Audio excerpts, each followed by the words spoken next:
She married him for survival. He married her for obsession. 6 months into a marriage built on silence and secrets, Emma Vale discovers the man she calls husband didn't find her by accident. He engineered every broken piece of her life to bring her closer. Now standing in a Manhattan art gallery where her past just collided with her present, Emma must decide. Run from the most dangerous man in New York, or trust the only person who has ever refused to let her fall. But in Lucien Moretti's world, love and destruction wear the same face. And tonight, the mask is about to come off. If this story satisfies your soul, hit that like button and drop your city in the comments so I can see how far this tale has traveled. Now settle in. This one burns slow and cuts deep. The champagne was too warm. That was the first thing Emma Vale noticed. Not the 18-foot ceilings dripping with crystal chandeliers. Not the obscene flower arrangements that probably cost more than her monthly rent used to. Not the parade of silk dresses and Swiss watches circling the gallery like sharks in formal wear. The champagne was too warm, and the glass was sweating in her palm, and she was gripping it so tight her knuckles had gone white because if she let go of anything right now, anything at all, she was going to fall apart in front of 300 people who would enjoy watching it happen. The Whitfield Gallery occupied the second floor of a converted warehouse in Chelsea, all exposed brick and polished concrete and enormous canvases splashed with colors that rich people pretended to understand. Emma understood them. She'd studied art for 4 years at NYU before life rearranged her priorities with the subtlety of a wrecking ball.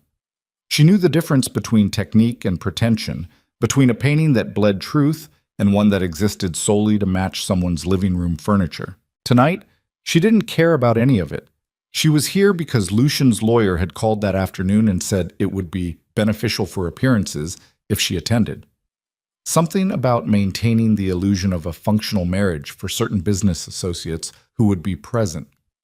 She'd almost said no. She'd been saying no to most things lately. Dinner invitations, social events, anything that required her to pretend she was something other than what she actually was. A woman married to a ghost. 6 months. That's how long she'd worn the ring on her left hand. A band of platinum so thin and elegant it barely registered as jewelry. No diamond. No flash. Lucien had offered her something from Cartier, something that would have made tabloid photographers lose their minds, but she'd refused. The platinum band was enough, more than enough. It was already the heaviest thing she'd ever carried. She took a sip of the warm champagne and immediately regretted it. Too sweet. Everything in this world was too sweet on the surface and rotten underneath. Emma? Emma Vale? The voice hit her like a slap. She knew it before she turned, knew it the way your body knows the sound of a car crash, not with recognition, but with dread, cellular and absolute, the kind that locks your joints and floods your throat with something metallic. Preston Hale stood 12 feet away, holding a glass of scotch like it was a scepter, surrounded by 3 men in suits who looked like they'd been manufactured in the same factory of entitlement and hair gel. He was grinning. That grin. The one she used to find charming before she understood it was just the expression his face made before it hurt someone. "It is you," Preston said, stepping forward. His shoes clicked against the polished concrete like a countdown. "I almost didn't recognize you. You look different." Different. The word was a scalpel. She knew what he meant. He meant smaller. He meant diminished. He meant the version of Emma Vale who used to walk into rooms like she belonged in. Them had been replaced by someone who hugged walls and nursed warm champagne and flinched at the sound of her own former name. Preston. She said it flat. No warmth, no panic. Just the word, dropped between them like a stone. God, it's been what? 3 years? He turned to his companions with the practiced ease of a man who had never once questioned whether he was the most important person in any room. "This is Emma. We were engaged. What was it, 2 years?" 2.5, Emma said quietly. Right. 2.5 years. He sipped his scotch. Before things didn't work out. Didn't work out. That was his version. Sanitized, polished, stripped of every ugly detail. The screaming matches at 2 a.m, the way he dismantled her self-worth piece by piece, like a man disassembling a clock just to prove he could. The final night when he'd told her she was fundamentally unlovable, and walked out while she sat on the kitchen floor unable to breathe. Didn't work out. I heard you moved downtown, Preston continued, circling closer. Someone said you were doing, what was it, freelance design work? Graphic design, she said. Right, graphic design. The way he said it made it sound like she'd told him she collected aluminum cans for a living. Well, good for you. Keeping busy. One of his companions, a thick-necked man with a Rolex the size of a doorknob, leaned in and murmured something. Preston laughed. Oh, that's right. I almost forgot. Preston's eyes dropped to her left hand, to the platinum band. Someone told me you got married. Is that true? The gallery noise seemed to dim. Emma felt the attention of nearby clusters shifting, the way bodies orient toward the promise of spectacle. Yes, she said. To whom? She hesitated. That hesitation was a mistake, and she knew it even as it happened. In Preston's world, hesitation was blood in the water. Lucienne Moretti, she said. Preston's eyebrows lifted. Then he laughed. Not a polite laugh, a real one, sharp and ugly, the kind that carries across a room. Lucienne Moretti, he repeated, loud enough for the surrounding clusters to hear. The Lucienne Moretti, the one they write about in those conspiracy blogs? He turned to his companions again, visibly delighted. She says she married Lucienne Moretti. The thick-necked man smirked. Nobody's ever even confirmed that guy exists. Oh, he exists, Preston said. He's just, come on, Emma. That's like saying you married Batman. He stepped closer, lowering his voice to a volume that was still perfectly audible to everyone within 15 feet. Look, I get it. After everything that happened between us, you probably needed something to make yourself feel relevant again. But you don't have to invent a husband, especially not one that ridiculous. Emma's hand was shaking. The champagne trembled in the glass, tiny concentric circles rippling outward like aftershocks. She could feel the heat crawling up her neck, the familiar paralysis that Preston had always been able to trigger, that specific cocktail of shame and fury that locked her voice in her chest and left her standing there, mute, while he carved her open in public. I'm not inventing anything, she managed. Sure. Preston smiled, patronizing, final. Whatever helps you sleep at night. He turned away, dismissed her. The way he'd always dismissed her, completely, without effort, as if she were a thought he'd already finished having. Emma set the champagne glass on the nearest surface and walked toward the exit. Her heels clicked too fast against the concrete. She could feel eyes on her, dozens of them. The gallery was a fishbowl, and she was the thing thrashing against the glass. The night air hit her like a wall of cold water when she pushed through the gallery doors. Chelsea in October.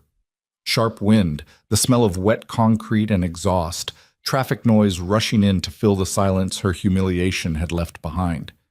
She walked fast, no direction, just away, her coat pulled tight around her shoulders, her breath coming in shallow bursts that were dangerously close to sobs. She made it half a block before she had to stop, leaned against a streetlight, pressed her palms flat against her thighs and forced herself to breathe, in through the nose, out through the mouth, the way her therapist had taught her 3 years ago, before she couldn't afford therapy anymore.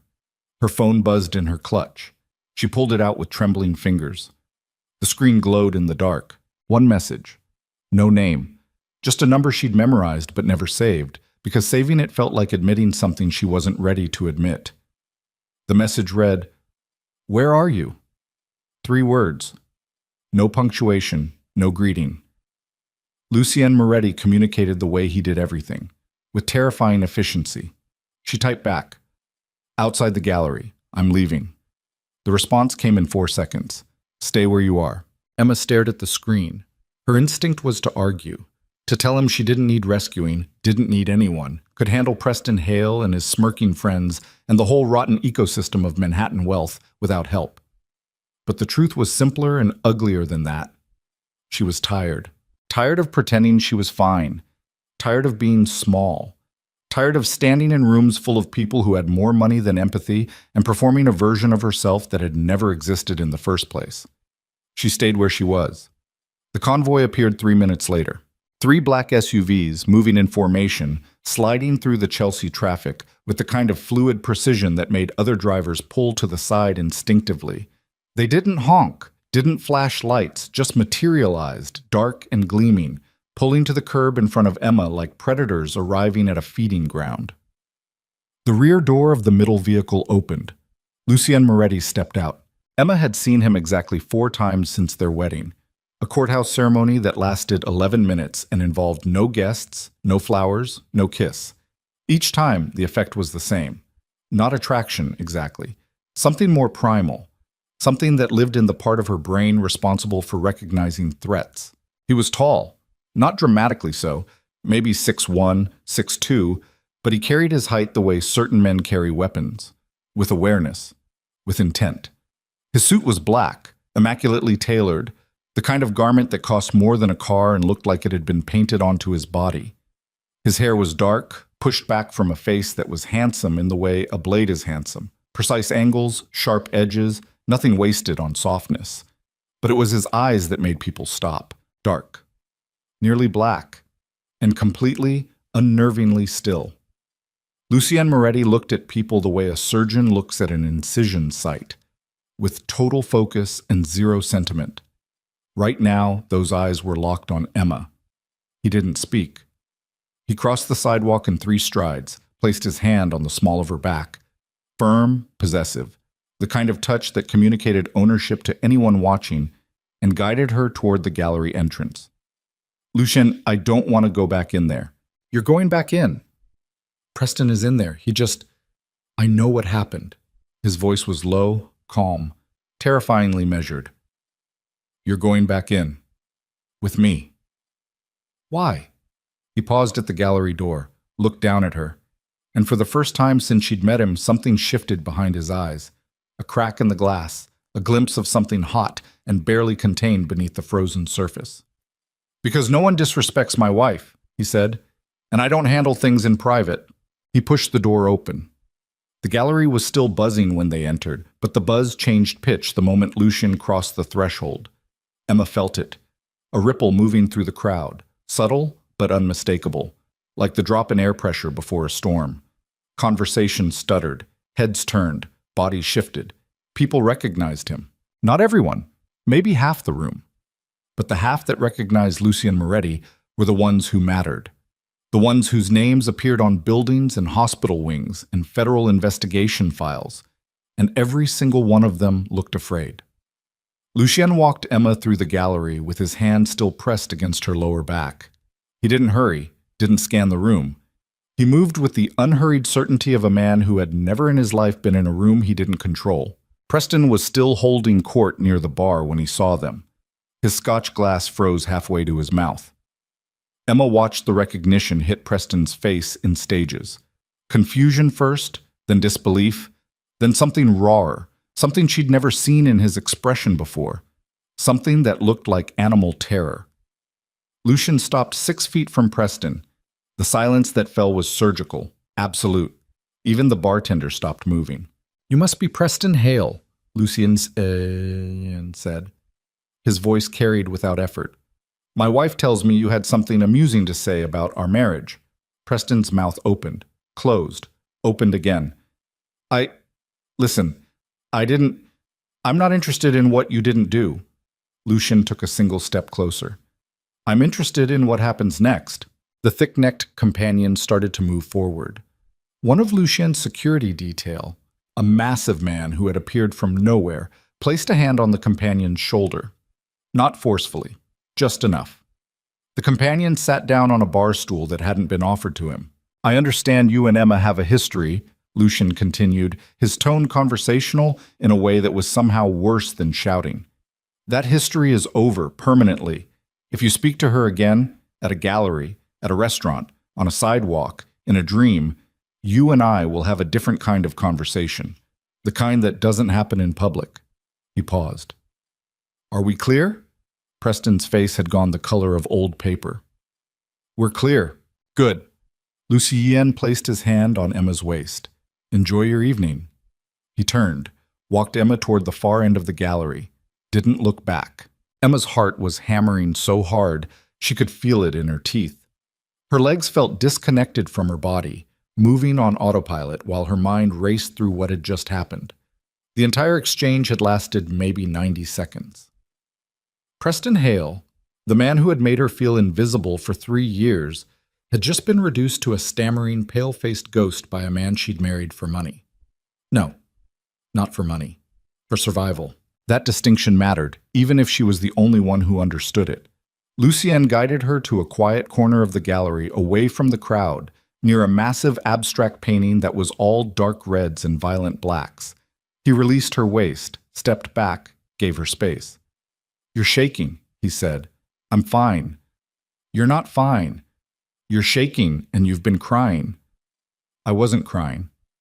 "Your mascara is smudged under your left eye." She touched her face involuntarily. He was right. Of course he was right. Lucien Moretti noticed everything, cataloged everything, filed it away in whatever ruthless mental architecture ran behind those black eyes.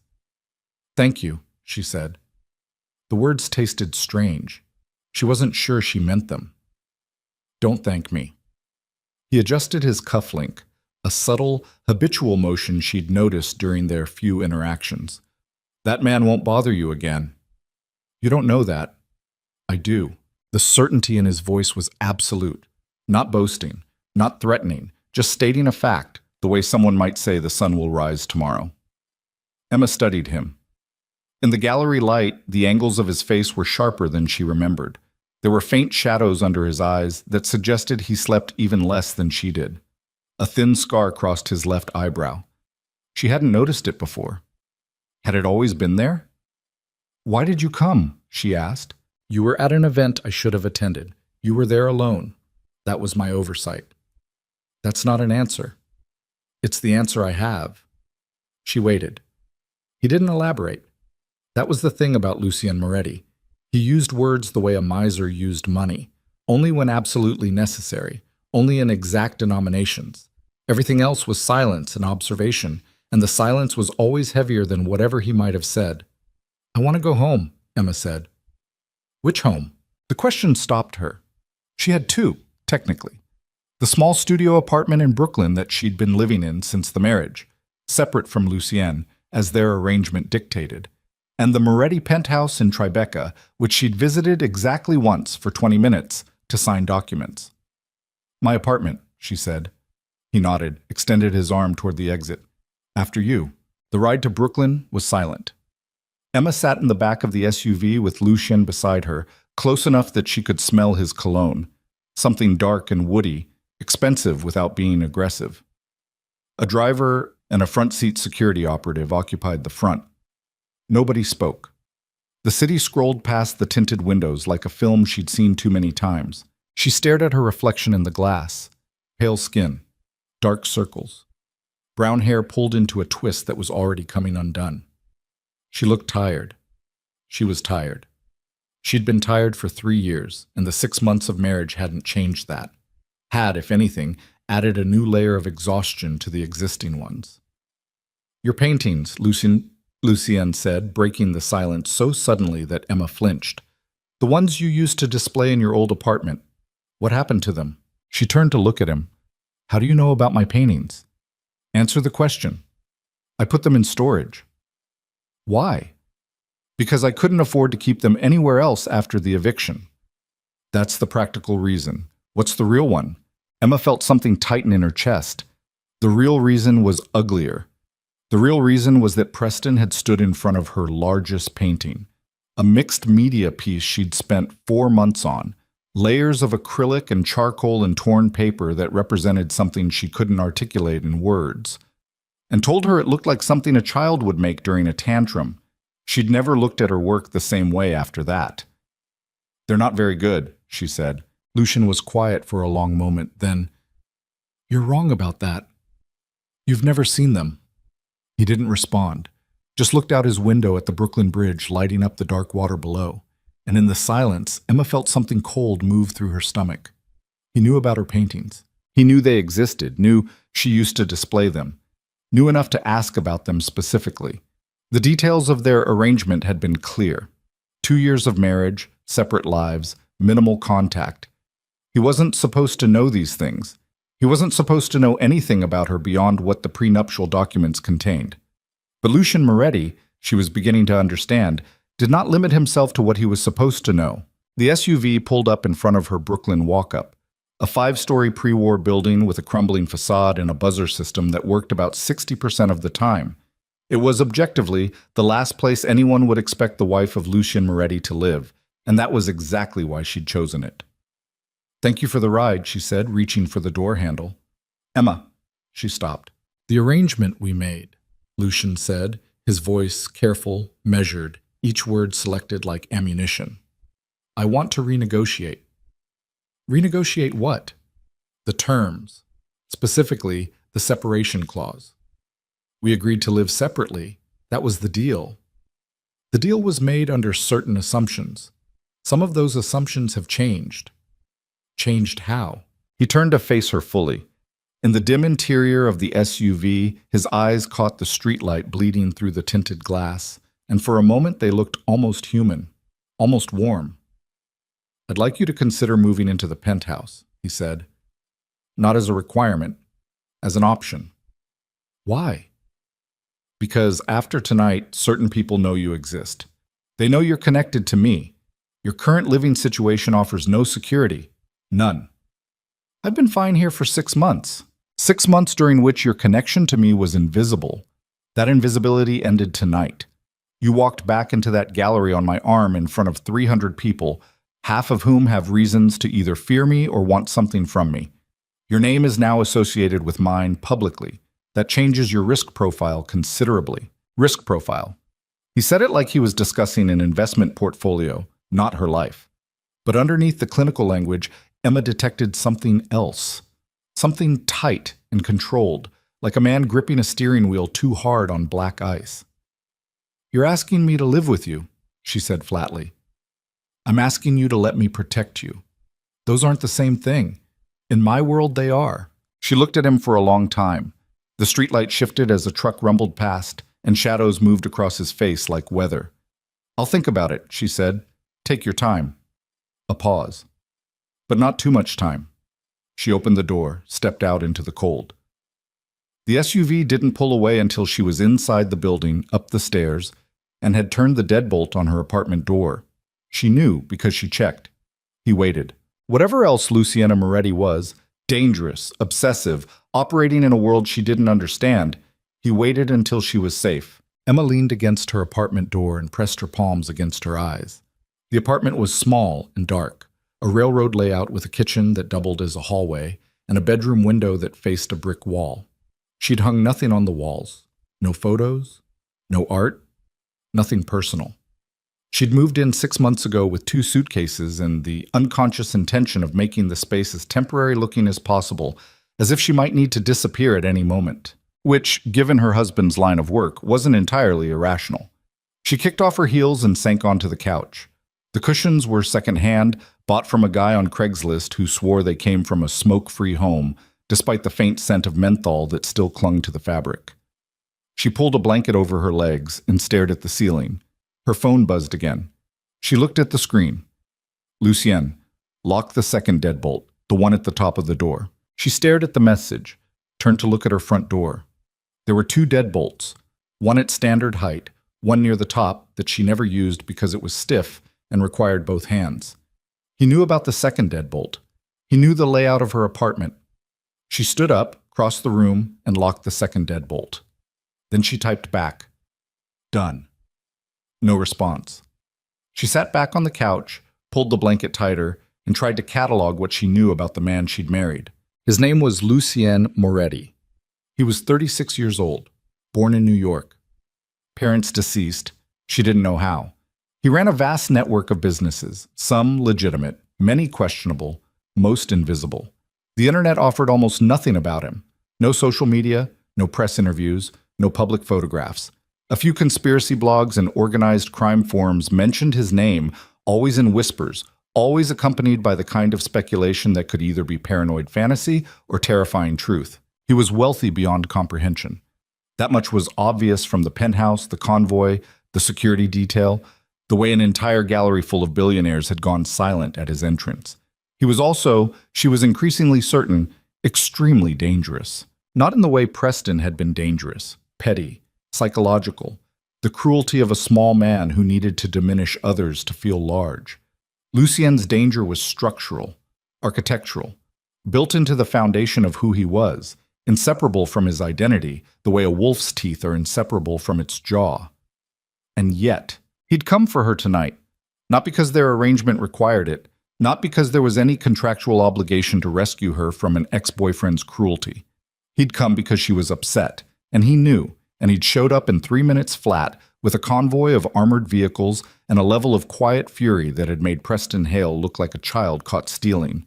Emma closed her eyes. 6 months ago, she'd been living in a one-bedroom apartment in the East Village. Not luxurious, but livable. The first space she'd felt was truly hers after leaving Preston. She'd painted there, cooked there, started rebuilding the version of herself that he'd demolished. Then the eviction notices started arriving. Building sold. New ownership.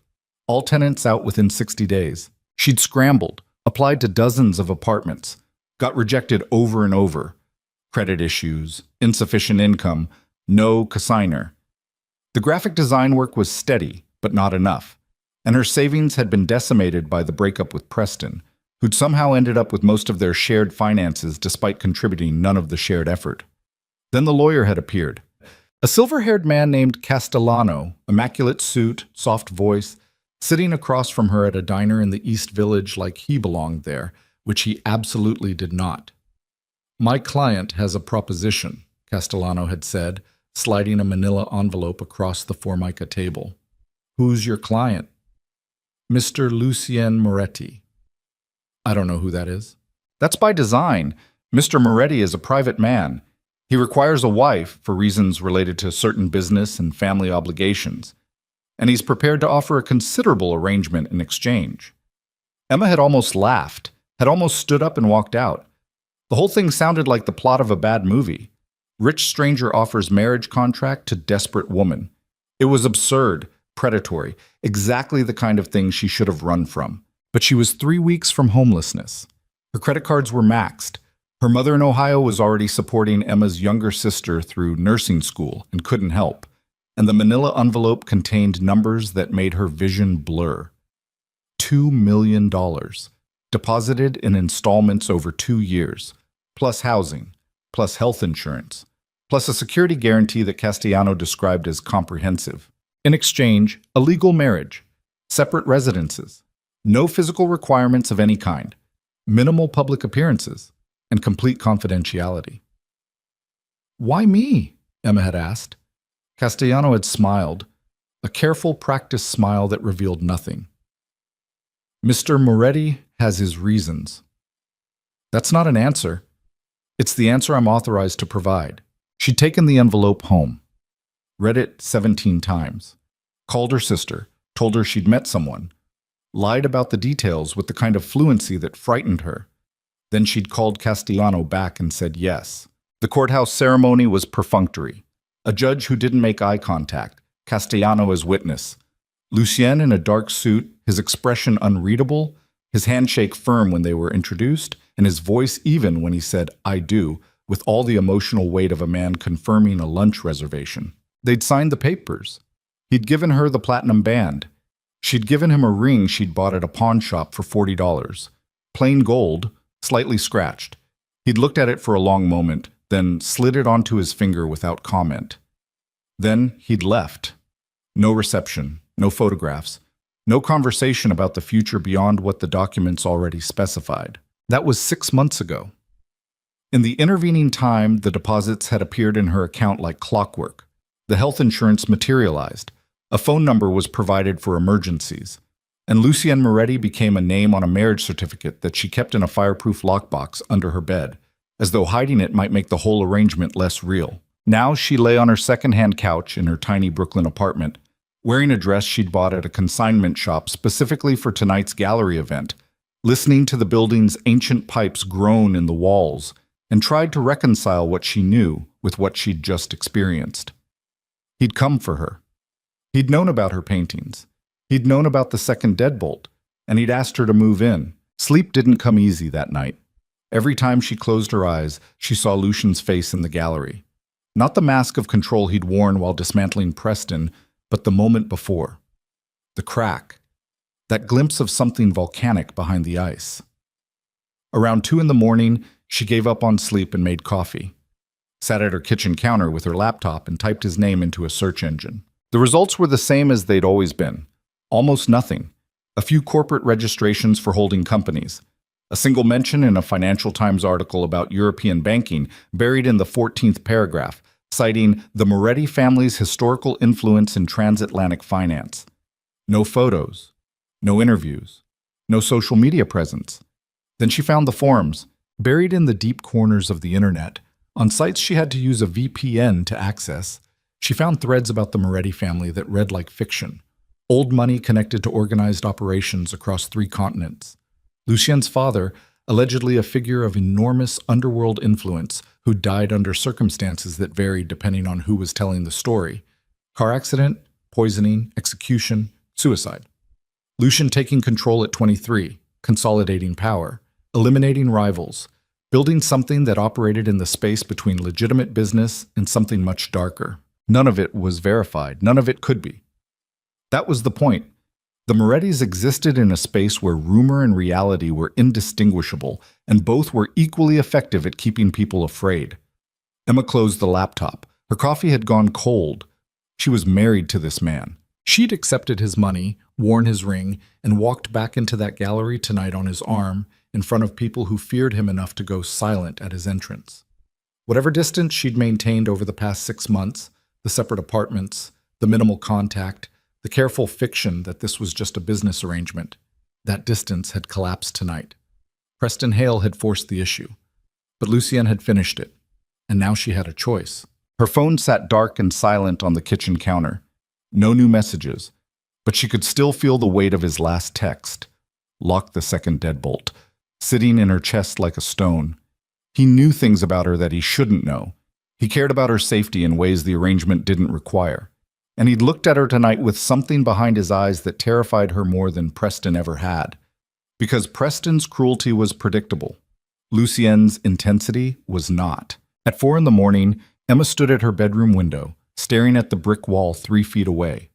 Somewhere beyond it, Manhattan hummed with its restless electric pulse, and somewhere in that city, in a penthouse she'd visited once, a man she'd married for survival was awake. She was certain of it, thinking about her. She pressed her forehead against the cold glass. The truth she couldn't speak out loud, the one that had been growing in the dark soil of her subconscious for weeks, finally surfaced. She wasn't afraid of Lucien Moretti because he was dangerous. She was afraid because when he'd walked into that gallery and placed his hand on her waist and spoken her name like it was the only word in any language that mattered, she'd felt safe. And Emma Vale hadn't felt safe in 3 years. That was the most dangerous thing of all. The next morning, Emma woke to a knock on her apartment door. Not loud, not aggressive. 3 measured raps, evenly spaced. The kind of knock that suggested the person on the other side had all the time in the world and knew exactly how long they were willing to wait. She pulled on a sweatshirt, pushed her tangled hair from her face, and looked through the peephole. Castellano. She opened the door halfway. "It's 7 a.m. Good morning, Mrs. Moretti." The lawyer stood in the hallway holding a leather briefcase and wearing a suit that probably cost more than every item in her apartment combined. "May I come in?" "You can tell me what you want from the hallway." "I have documents that require your attention. Mr. Moretti asked that I deliver them personally." "He couldn't send an email?" Castellano's expression didn't change. "Mr. Moretti prefers certain communications to remain offline." Emma stared at him for a long moment, then stepped aside. The lawyer entered her apartment with the careful movements of a man accustomed to spaces far larger and far cleaner. He didn't comment on the secondhand furniture, the bare walls, or the coffee mug sitting unwashed in the sink. He simply placed his briefcase on the kitchen counter, clicked it open, and withdrew a folder. "Following last night's events," Castellano said, "Mr. Moretti has made several adjustments to the terms of your arrangement." "I didn't agree to any adjustments. These are additions, not modifications. The original terms remain intact." He opened the folder. "First, a dedicated security operative has been assigned to your personal protection. This individual will maintain a discreet distance but will be present whenever you leave this apartment." "I don't want a bodyguard." "It's not a request." Castellano said it without malice, the way a man might inform you that gravity works downward. "Second, Mr. Moretti has arranged for the building's security systems to be upgraded. New cameras in the lobby and stairwells, reinforced entry points, improved lighting. The building's owner has already approved the changes. The building's owner approved renovations because a tenant's husband asked. The building's owner is responsive to Mr. Moretti's requests. Emma felt that cold sensation in her stomach again. Lucien owns this building, doesn't he? Castellano's silence was its own answer. He owns this building, Emma repeated, her voice flattening. He owns the building I live in. Did he own the building I lived in before? The one I got evicted from? Mrs. Moretti. Did he? The lawyer closed the folder, set his hands flat on the counter. For the first time since she'd known him, his composure flickered. That question, he said carefully, is one you should direct to Mr. Moretti personally.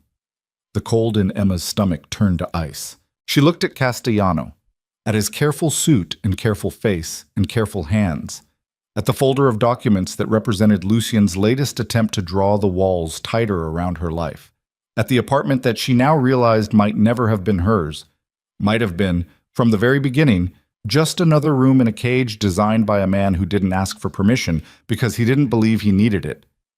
Get out, she said quietly. Castellano gathered his briefcase without argument. At the door, he paused. Mr. Moretti will be at the penthouse this evening. He's asked me to convey that you're welcome to visit. No obligations, no documents, just a conversation. Get out. He left. Emma locked the door, both deadbolts. Then she stood in the middle of her kitchen and pressed her fists against her temples and tried to breathe through the pressure building inside her skull. He'd engineered this. All of it. The eviction. The desperation. The offer that appeared exactly when she had no other options. Every step of the path that led her to Lucien Moretti had been paved by Lucien Moretti.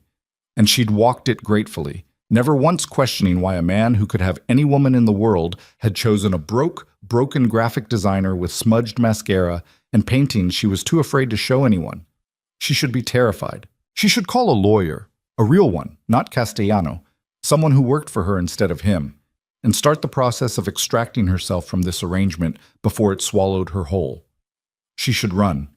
Instead, she stood very still in her kitchen and felt the terrible contradictory truth settle over her like a second skin. Part of her was horrified, and part of her, the part she couldn't silence, the part that remembered the way Lucien's hand had felt on her waist, the weight and certainty of it, the way he'd spoken her name like a man reciting something sacred. That part of her wanted to walk into his penthouse tonight, look him in the eye, and demand to know every dark corner of the obsession that had brought her here. Because if Lucien Moretti had built a cage around her life, he'd also done something no one else had ever managed. He'd noticed she was alive. At 6 that evening, Emma Vale stood on the sidewalk outside the Moretti building in Tribeca, wearing jeans and a black sweater that still smelled faintly of menthol from the couch, staring up at 32 stories of glass and steel that looked less like a residence and more like a monument to the kind of power most people never encounter. Her heart was pounding. Her hands were steady. She walked through the lobby, marble floors, security desk manned by 2 men who recognized her on sight, and rode the private elevator to the penthouse in complete silence. The doors opened onto a foyer the size of her entire apartment, and beyond it, a wall of floor-to-ceiling windows revealing Manhattan at dusk, the skyline bleeding orange and purple and gold into the darkening sky. Lucien was standing at the windows with his back to her, no suit jacket, sleeves rolled to his forearms, a glass of something dark in his right hand. He didn't turn when she entered. Castellano told me about the building, Emma said, her voice carrying across the vast space. Both buildings, the one I was evicted from and the one I live in now. Silence. He also told me to direct my questions to you personally, so here I am. She took a breath. Did you buy my old building? Did you engineer the eviction? Did you create the situation that forced me to accept your proposal? Lucien set his glass on the windowsill, turned slowly. In the fading light, his face was half illuminated and half shadowed, and his eyes were completely unreadable. Yes, he said, one word, no apology, no justification, just the truth, delivered with the same flat certainty he applied to everything. Emma felt the floor shift beneath her. Not literally. The penthouse was solid, built to withstand anything. But internally, something foundational cracked. The last wall of denial she'd been maintaining, the one that had allowed her to believe this arrangement was just business, just survival, just two strangers exchanging convenience. That wall crumbled, and behind it was something she wasn't prepared for. "Why?" she whispered.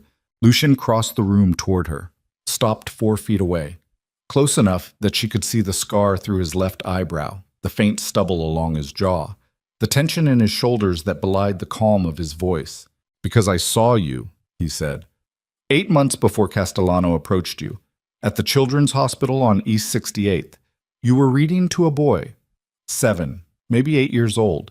He was dying. You knew he was dying. Everyone in the room knew. And you sat on the edge of his bed and you read him a story about a dragon who was afraid of his own fire. And when you got to the ending, you were crying, but you didn't stop reading. You didn't look away. You stayed with him until the last page. And when it was over, you smiled at him like nothing in the world was wrong. He paused. His jaw tightened. I watched you walk out of that hospital room and sit in the hallway and press your hands over your face and shake. And then you stood up, wiped your eyes, and walked into the next room and did it again. For a different child. A different story. The same impossible kindness. Emma couldn't breathe. "I don't do things the way other people do them," Lucien said, his voice dropping to something barely above a whisper. "I don't know how to ask. I don't know how to wait. I saw something that day that I couldn't stop thinking about, and I did what I've always done. I found a way to make it mine." The penthouse was silent except for the hum of the city far below. "You manipulated me," Emma said. Her voice cracked on the second word. "Yes. You destroyed my life so you could rebuild it around yourself."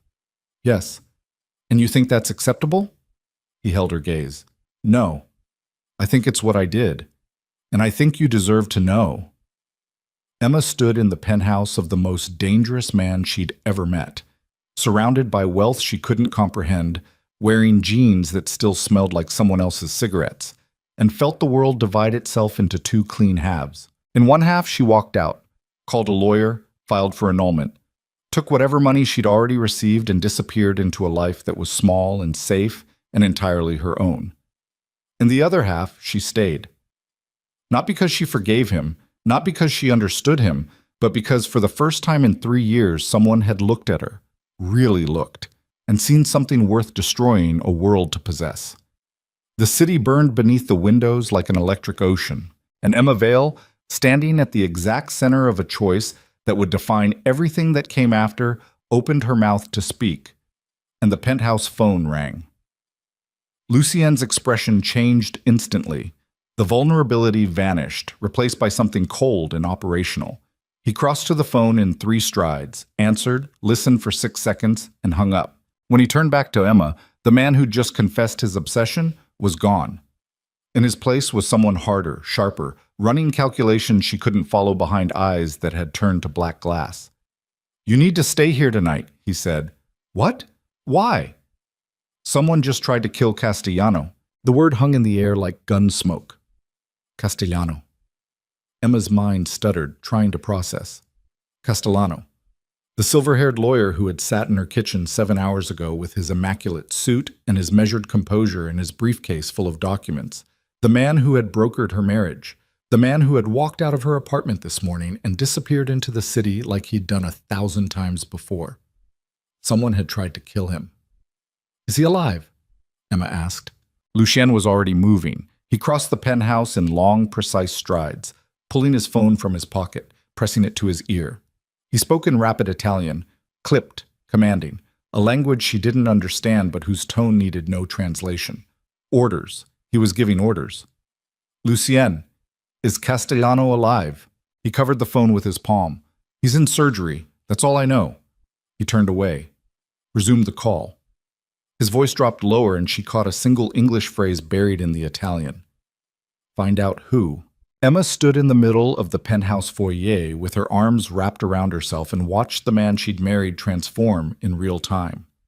The vulnerability he'd shown minutes ago, the confession about the hospital, the rawness in his voice, had been sealed behind a wall of operational efficiency so fast it was like watching a door slam shut in a hurricane. Whatever Lucien Moretti felt about Castellano's condition, Whatever fear or fury was churning beneath the surface, none of it reached his face. He ended the call. Made another. Ended that one too. Then he stood at the window with his back to her, both hands braced against the glass, his head slightly bowed, his shoulders rigid beneath the white shirt. You said I need to stay here tonight, Emma said. Why? What does Castellano being attacked have to do with me? Maybe nothing. He didn't turn around. Maybe everything. That's not an answer. It's the only one I have right now. Then give me a better one or I'm walking out that door. He turned. The look on his face stopped her cold. Not anger. Something past anger. Something that had burned through anger and come out the other side into a territory she didn't have a name for. Castellano was shot, Lucian said, each word landing like a hammer on cold metal. Twice. Once in the chest, once in the shoulder, outside his apartment in the West Village, 30 minutes ago. Who? I don't know yet. But Castellano is the man who manages my personal affairs. All of them, including our marriage. If someone wanted to send me a message, hurting the man who knows my secrets would be an effective way to do it. Emma felt the temperature in the room drop. Not literally. The penthouse was climate-controlled to the degree. But inside her body, something went cold. You think this is about you, she said. Everything in my world is about me. That's the problem. He crossed the room and stopped in front of her, close. Closer than he'd ever stood voluntarily. She could see the pulse in his neck, faster than his composed expression suggested. I can't protect you if you're in Brooklyn, he said. Your apartment has one deadbolt that works, a fire escape that anyone could climb, and a front door that a determined 12-year-old could kick in. The building security I ordered this morning hasn't been installed yet. If someone knows about Castellano, they might know about you. Might. I don't operate on might. I operate on worst case. Emma looked past him at the wall of windows. Manhattan glittered below. Indifferent. Enormous. A city that swallowed people whole without noticing. One night, she said. One night. And tomorrow we talk. About everything. The buildings, the eviction, Castellano, all of it. No lawyers, no intermediaries. Just you and me. Lucien's jaw tightened. Agreed. He led her to a guest suite on the far side of the penthouse, a room larger than her entire apartment, decorated in muted grays and whites, with a bed that looked like it had never been slept in. He placed a folded set of clothes on the dresser, a gray t-shirt, black sweatpants, both clearly his, both smelling faintly of that dark, woody cologne. Lock the door if you want, he said from the threshold. Security is posted in the hallway and the lobby. Nobody gets to this floor without my authorization. Where will you be? Downstairs, making calls. Are you going to sleep? Something flickered across his face. Not quite a smile, but close. No. He pulled the door shut. His footsteps receded down the hallway, measured, unhurried, the walk of a man heading into a long night of ugly work. Emma sat on the edge of the guest bed and pressed her hands together between her knees to stop them from shaking. She didn't sleep. Not really. She lay in the enormous bed in Lucian's borrowed clothes, staring at the ceiling, listening to the building breathe around her. Distant sounds filtered through the walls. A phone ringing once. Footsteps. A muffled voice she thought might be Lucien's but couldn't be sure. At 3 a.m, she gave up pretending. Got out of bed. Padded barefoot down the hallway in Lucien's sweatpants, which she'd had to roll at the waist 3 times. She found him in the main living area, sitting on a leather sofa with his elbows on his knees and his phone on the coffee table and his head in his hands. The city lights from the windows threw long shadows across the floor, and in those shadows, he looked smaller than she'd ever seen him. Not physically. Lucien Moretti could never look physically small. But something about the curve of his spine, the way his fingers were threaded through his hair, the rawness of the posture, made him look like a man carrying something he wasn't sure he could hold. He heard her approach. She knew because his shoulders straightened a fraction of a second before she spoke. Any news? She asked. He's out of surgery, stable. The chest wound missed his heart by 2 centimeters. Lucian lifted his head. His eyes were bloodshot. Not from crying, from the sustained effort of not crying, which was somehow worse. 2 centimeters, Emma. That's the margin between my oldest friend being alive and being dead. She sat on the opposite end of the sofa, left space between them. The leather creaked softly. "Castellano is more than your lawyer," she said.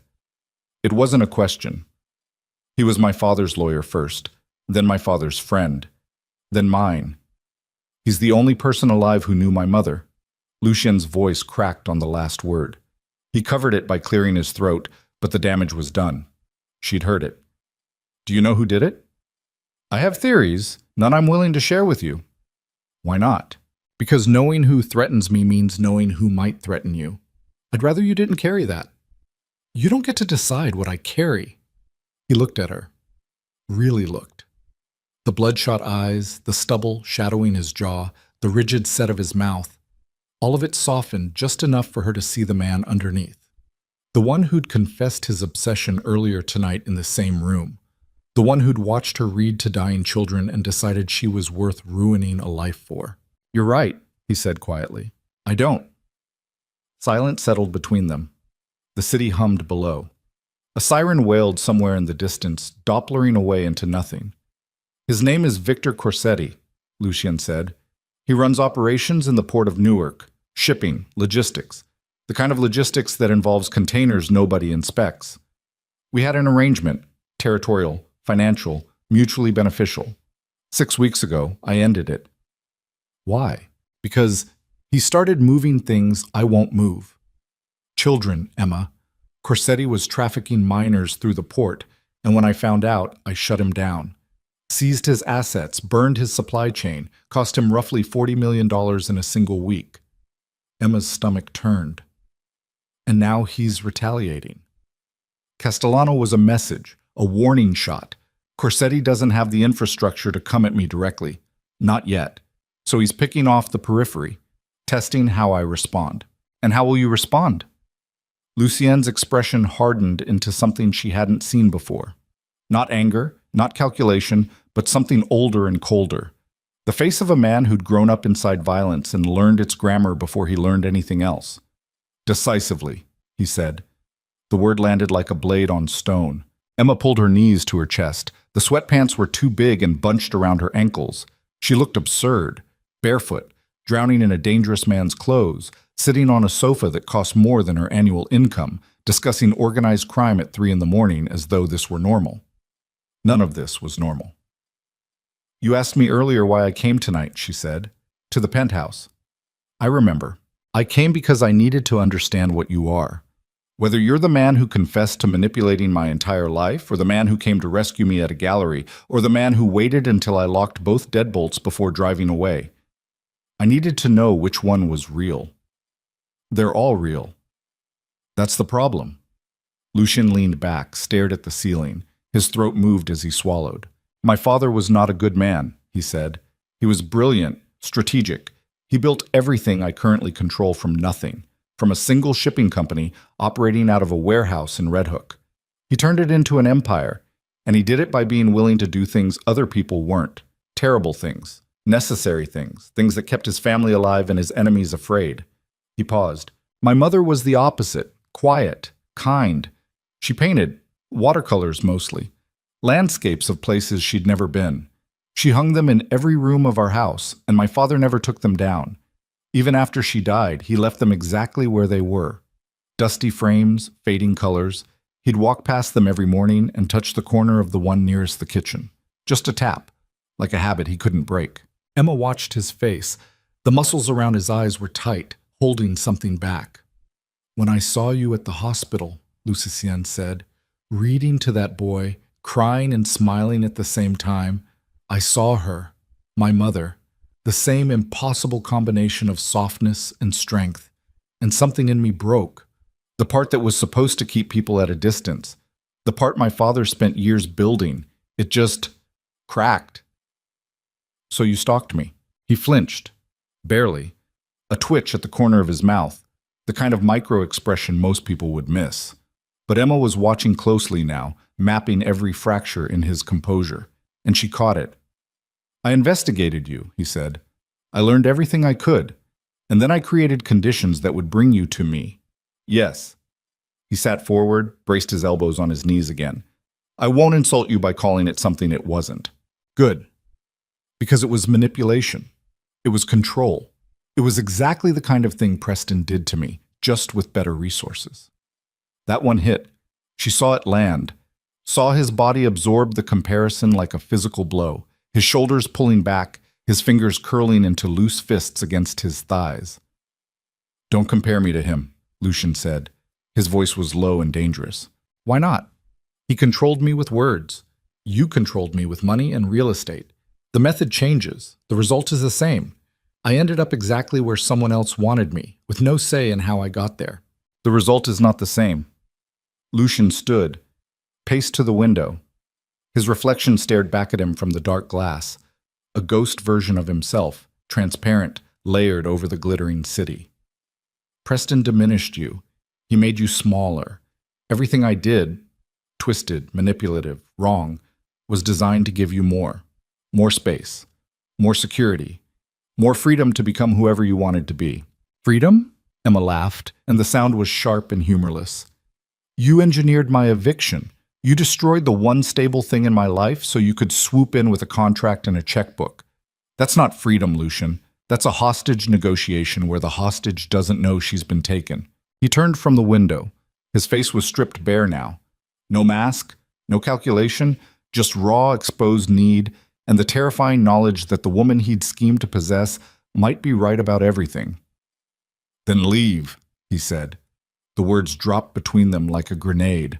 "The door isn't locked. Your money is in your account. The arrangement guarantees you can walk away at any point, for any reason, with everything you've already received. Castellano made sure of that. Even if I wanted to trap you, the legal structure wouldn't allow it." "You expect me to believe that? I expect you to read the documents. They're in the folder Castellano left on your counter this morning. Section 9, paragraph 4. Unilateral termination clause. You leave whenever you want. No penalties, no repayment, nothing." Emma stared at him. "You put a termination clause in a marriage contract designed to trap me?" "I put a termination clause in a marriage contract designed to keep you. There's a difference." "Explain the difference." "Keeping someone means making sure they stay by choice. Every day. Trapping someone means making sure they can't leave." "I never wanted you trapped. I wanted you to choose this. Choose me." His voice broke on the last word. He turned back to the window. "I just didn't know how to ask." The penthouse was silent. Even the city seemed to hold its breath. Emma stood, crossed the room, stopped 3 feet behind him, close enough to see the tension in his shoulders, the way his hands were clenched at his sides, the almost imperceptible tremor running through his frame. "Show me," she said. He turned his head. "Show you what?" "The scars. Castellano mentioned, obliquely months ago, that you carry damage from your father's world. I want to see it." Lucien was motionless for a long time. Then, slowly, he reached up and began unbuttoning his shirt. Not seductively, not performatively. With the mechanical precision of a man removing armor, each button a small surrender. The shirt fell open. Emma's breath caught. His torso was a map of violence. A thick, ropey scar curved across his left side, from hip to the lower edge of his ribcage. A knife wound, old enough to have faded to silver, but deep enough to have warped the muscle beneath. 2 circular scars on his right shoulder, puckered and smooth, the unmistakable signature of bullets. A lattice of thin white lines across his abdomen that could have been defensive wounds or something worse. And on his back, when he turned slightly, a burn scar the size of a spread hand, the skin there permanently altered. Shiny, tight, alien. "I was 14 the first time someone tried to kill me," he said. "A rival family. They came to our house in the middle of the night. My father wasn't home. My mother was dead by then. 3 years by then. It was just me and the house staff, and the house staff ran." He touched the knife scar absently, the way someone might touch a tattoo they'd forgotten they had. "I didn't run." "Lucien, the bullet wounds are from my 20s. The burn is from a warehouse fire that I'm 70% sure was set intentionally. The small ones..." He looked down at his own body with an expression that bordered on disgust. "The small ones I don't remember anymore. There were too many." Emma reached out. Her hand stopped an inch from his chest. She could feel the heat radiating from his skin, could see the rise and fall of his breathing, faster now than it had been. "Can I?" she whispered. He nodded once. She pressed her palm flat against the bullet scar on his right shoulder. The skin there was smooth and hard, like river stone. Beneath it, she felt his heartbeat, rapid, urgent, completely at odds with the controlled stillness of his face. He closed his eyes. Nobody touched Lucien Moretti. She understood that with sudden, absolute clarity. People feared him, obeyed him, depended on him. But nobody touched him. Not with gentleness, not without agenda, not like this. She moved her hand to the knife scar, traced its length with her fingertips, felt his stomach muscles contract involuntarily, felt the breath shudder through him, felt the massive, carefully constructed architecture of his self-control begin to tremble under the weight of something as simple as a woman's hand on his skin. Emma. Her name came out rough, broken.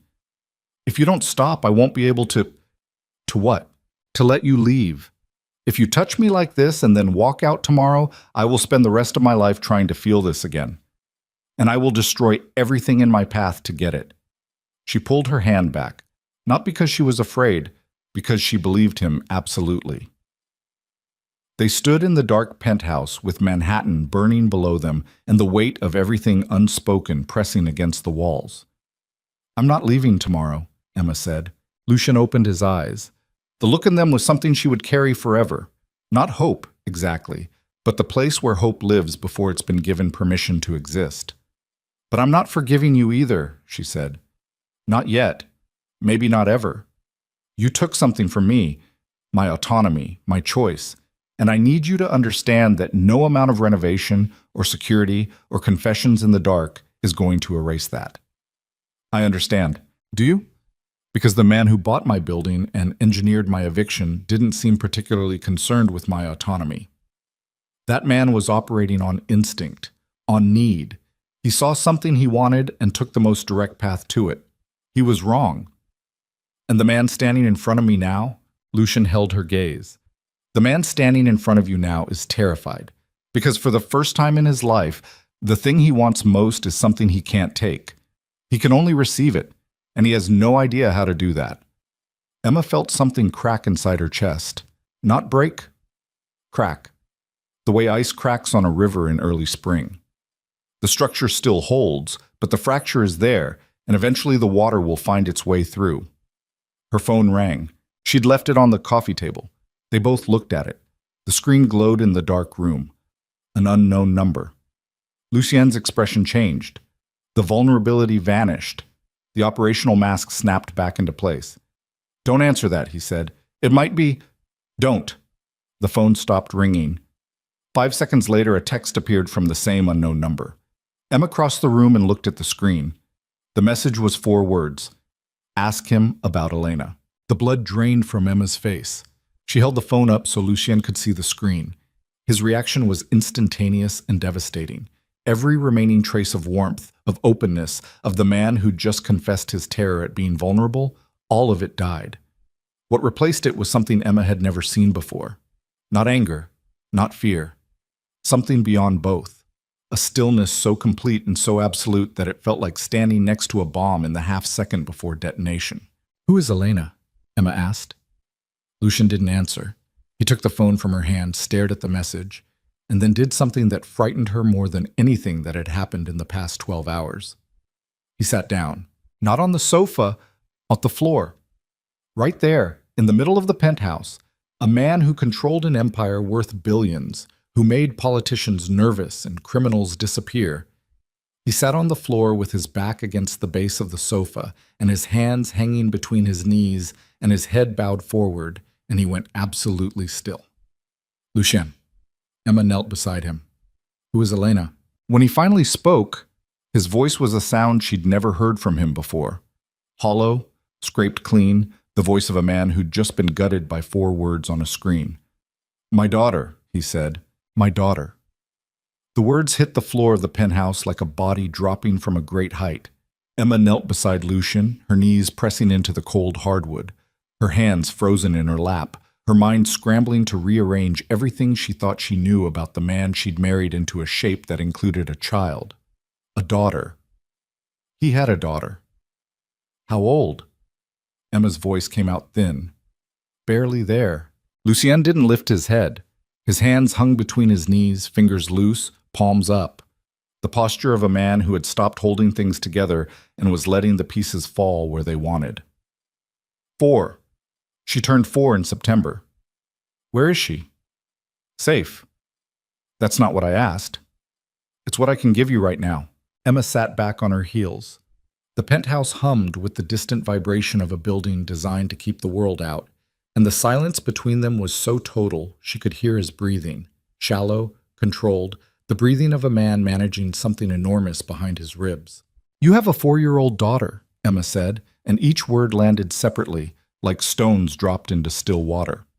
We've been married for 6 months. Castellano drew up contracts, prenuptial agreements, disclosure documents. I signed 43 pages.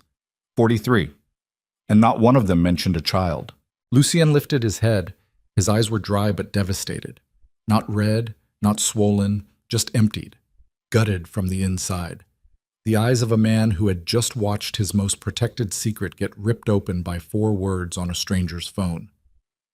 Her name is Elena Moretti, he said. Her mother was a woman named Sarah Voss. Sarah died 14 months ago, complications from an illness she kept hidden until it was too late. And the child? Lives with a family I trust, outside the city, under a name that isn't connected to mine. You hid her. I protected her. From what? From this. He gestured vaguely at the penthouse, the windows, the city glittering below like a circuit board. From my name. From every person who would use a 4-year-old girl as leverage against her father. From men like Corsetti, who shot Castellano tonight because I shut down his trafficking operation. You think he wouldn't use a child? My child? His voice cracked on the last 2 words. Not dramatically, not performatively. A hairline fracture, the kind you barely see before the whole structure gives way. Emma stood up, walked to the window, pressed her forehead against the glass the way she'd pressed it against her apartment window hours ago, a lifetime ago, in a version of reality where the man she'd married was merely obsessive and manipulative rather than obsessive and manipulative, and a father who had hidden the existence of his own child. Who sent that text? She asked. I don't know yet. Guess. Lucien was quiet for a moment. Then, Corsetti, or someone working for him. Castellano knew about Elena. If Castellano was compromised before the shooting, if someone accessed his files, his phone, anything, they could have found her. Could have found her, meaning they might know where she is. Yes. Right now. Tonight. Yes. Emma turned from the window, looked at him still sitting on the floor, this man who controlled an empire, who terrified billionaires, who had orchestrated her entire life to bring her within arm's reach, reduced to a figure on the ground, shoulders bowed, hands empty, undone by the possibility that his daughter was in danger. Call them, she said. What? The family. The people watching Elena. Call them right now and make sure she's safe. Something shifted in Lucien's expression. Surprise, maybe? Or the recognition that the woman he'd manipulated into marriage was now giving him orders, and he was going to follow them.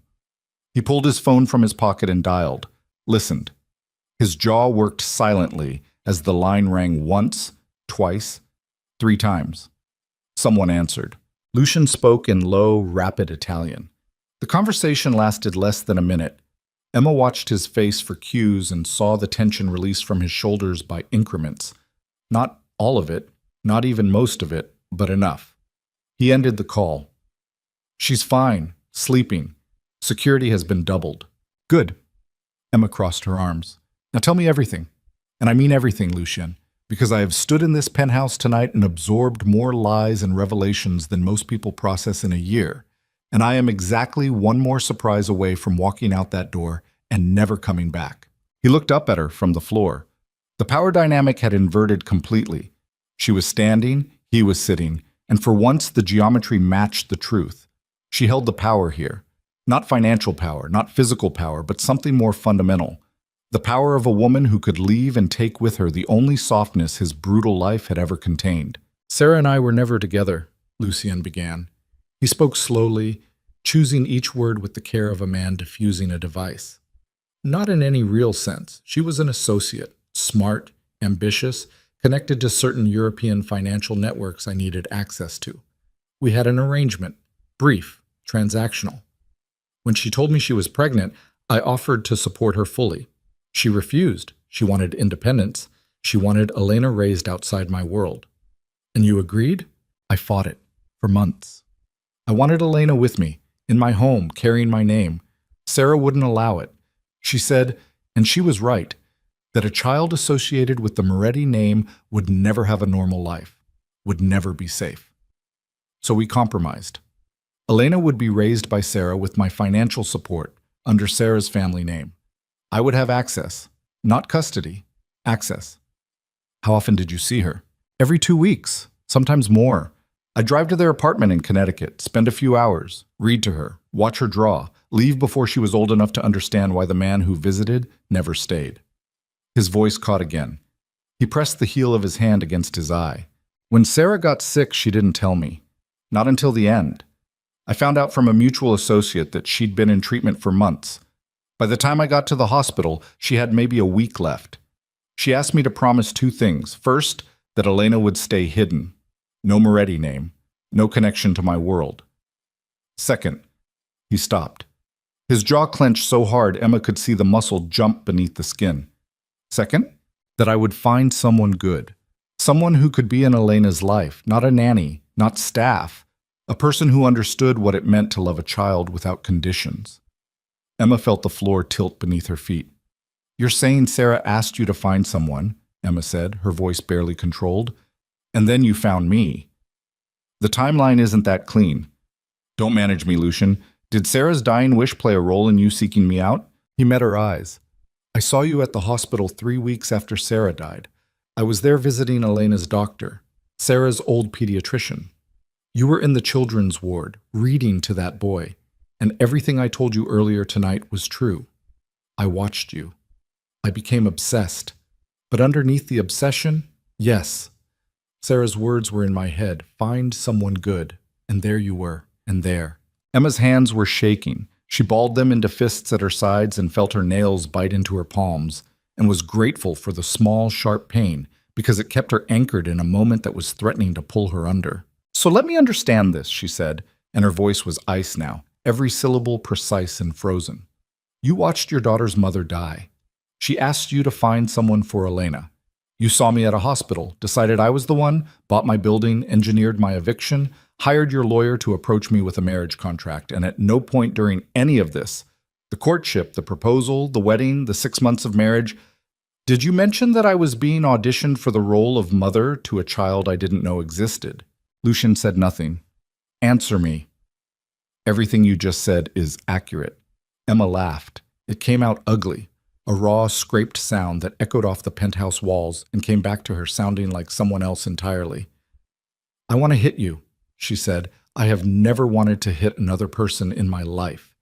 And right now I want to hit you so hard your ancestors feel it. I wouldn't stop you. Don't do that. Don't be noble. Don't sit there on the floor looking broken and tragic and offer to let me hurt you like that somehow makes this okay. You lied to me. Not once. Continuously. Every day of our marriage has been a lie. Every deposit in my bank account was payment for a job I didn't know I was applying for. She was pacing now, moving back and forth in front of the windows, her bare feet slapping against the hardwood, Lucian's oversized sweatpants dragging on the floor. She looked ridiculous. She felt murderous. You had no right, she said.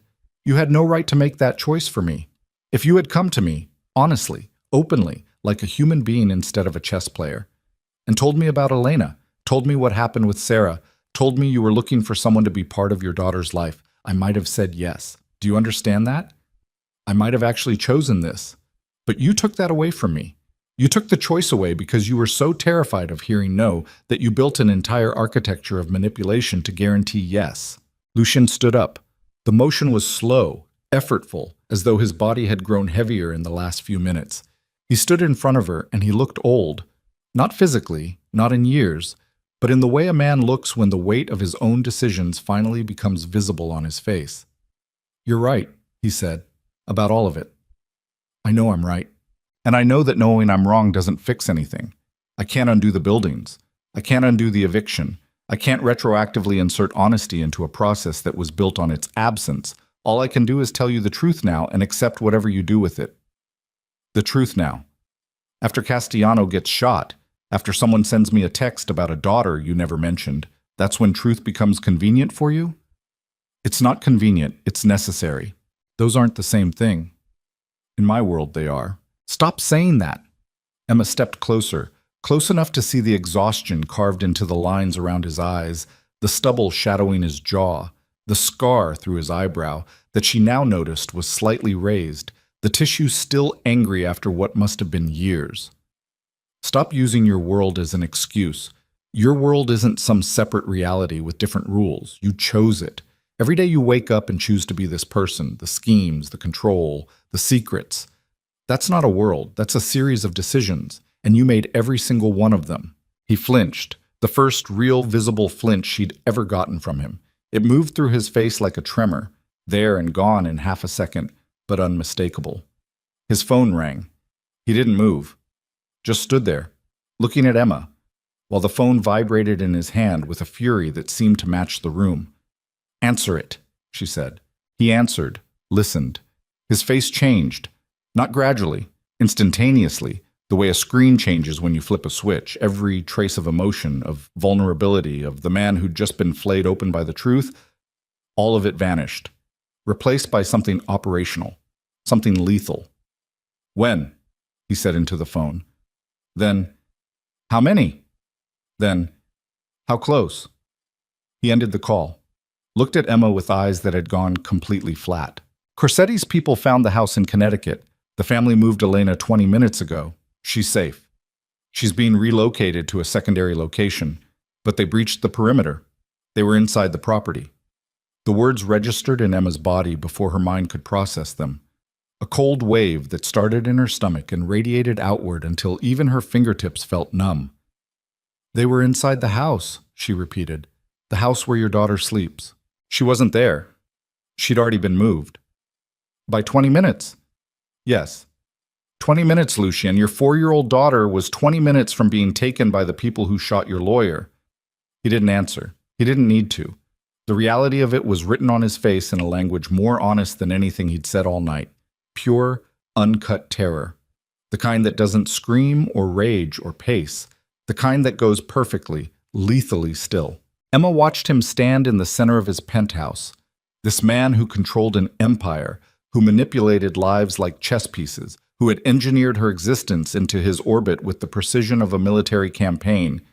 And she saw him for what he actually was, beneath every layer of power and control and carefully maintained myth.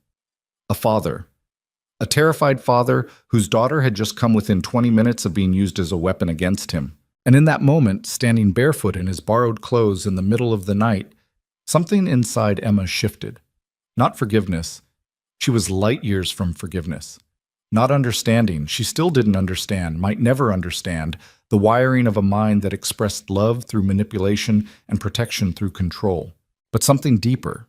Something that bypassed logic entirely and operated on the same instinct that made her sit on the edge of dying children's beds and read stories until the last page.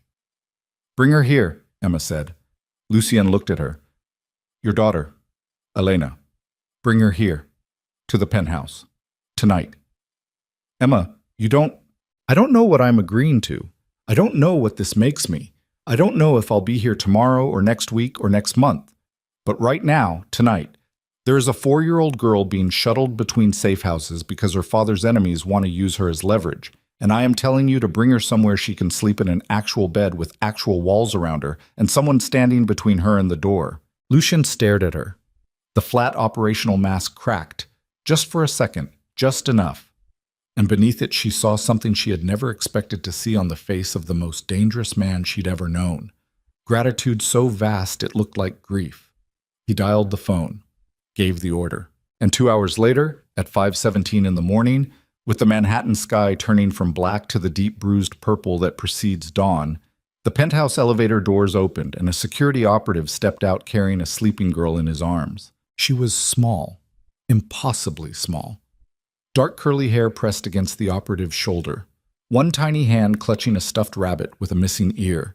Her face was flushed with sleep, her eyelids fluttering but not opening, her small body limp with the total, unconditional trust that only children can give. Lucien took her from the operative's arms with a gentleness that looked physically painful, as though he were handling something so fragile that even his breathing might break it. He cradled her against his chest, one massive hand supporting her head, and for a moment he just stood there in the foyer, holding his daughter, his face buried in her hair, his shoulders shaking with a tremor so fine that Emma might have missed it if she hadn't been watching for it. Elena stirred, made a small sound, not quite a word, not quite a cry, something between dreaming and waking. Her tiny fingers tightened on the rabbit's remaining ear. Lucien carried her to the guest room, laid her on the bed Emma had been unable to sleep in, pulled the covers over her small body with movements so careful and so precise they looked rehearsed, as though he'd practiced this moment in his mind 1,000 times, but never believed it would actually happen. He stood at the bedside, looking down at his sleeping daughter, and the man Emma saw in that moment bore no resemblance to the one who had bought buildings and engineered evictions and orchestrated lives. This man was stripped to his foundation, raw architecture, a father standing watch. Emma leaned against the doorframe and felt the full, devastating weight of her situation settle onto her shoulders like a yoke. She was furious. She was heartsick. She was standing in the home of a man who had lied about everything, watching him love the one thing he hadn't lied about. And she understood with perfect, terrible clarity that she could not leave. Not because she was trapped, not because the contract held her, but because somewhere between the confession and the phone call, and the 20-minute margin, and the sleeping girl with the one-eared rabbit, Emma Vale had crossed a line she couldn't uncross. She was in it now, all the way in. And outside the penthouse windows, the Manhattan skyline caught the first razor-thin line of sunrise, and Emma's phone, still sitting on the coffee table where she'd left it, lit up with a second message from the same unknown number. She didn't see it yet. But Lucien's security operative did, and when he read it, the color drained from his face. The message read, "She looks just like her mother. We'll be in touch." The security operative's name was Dante.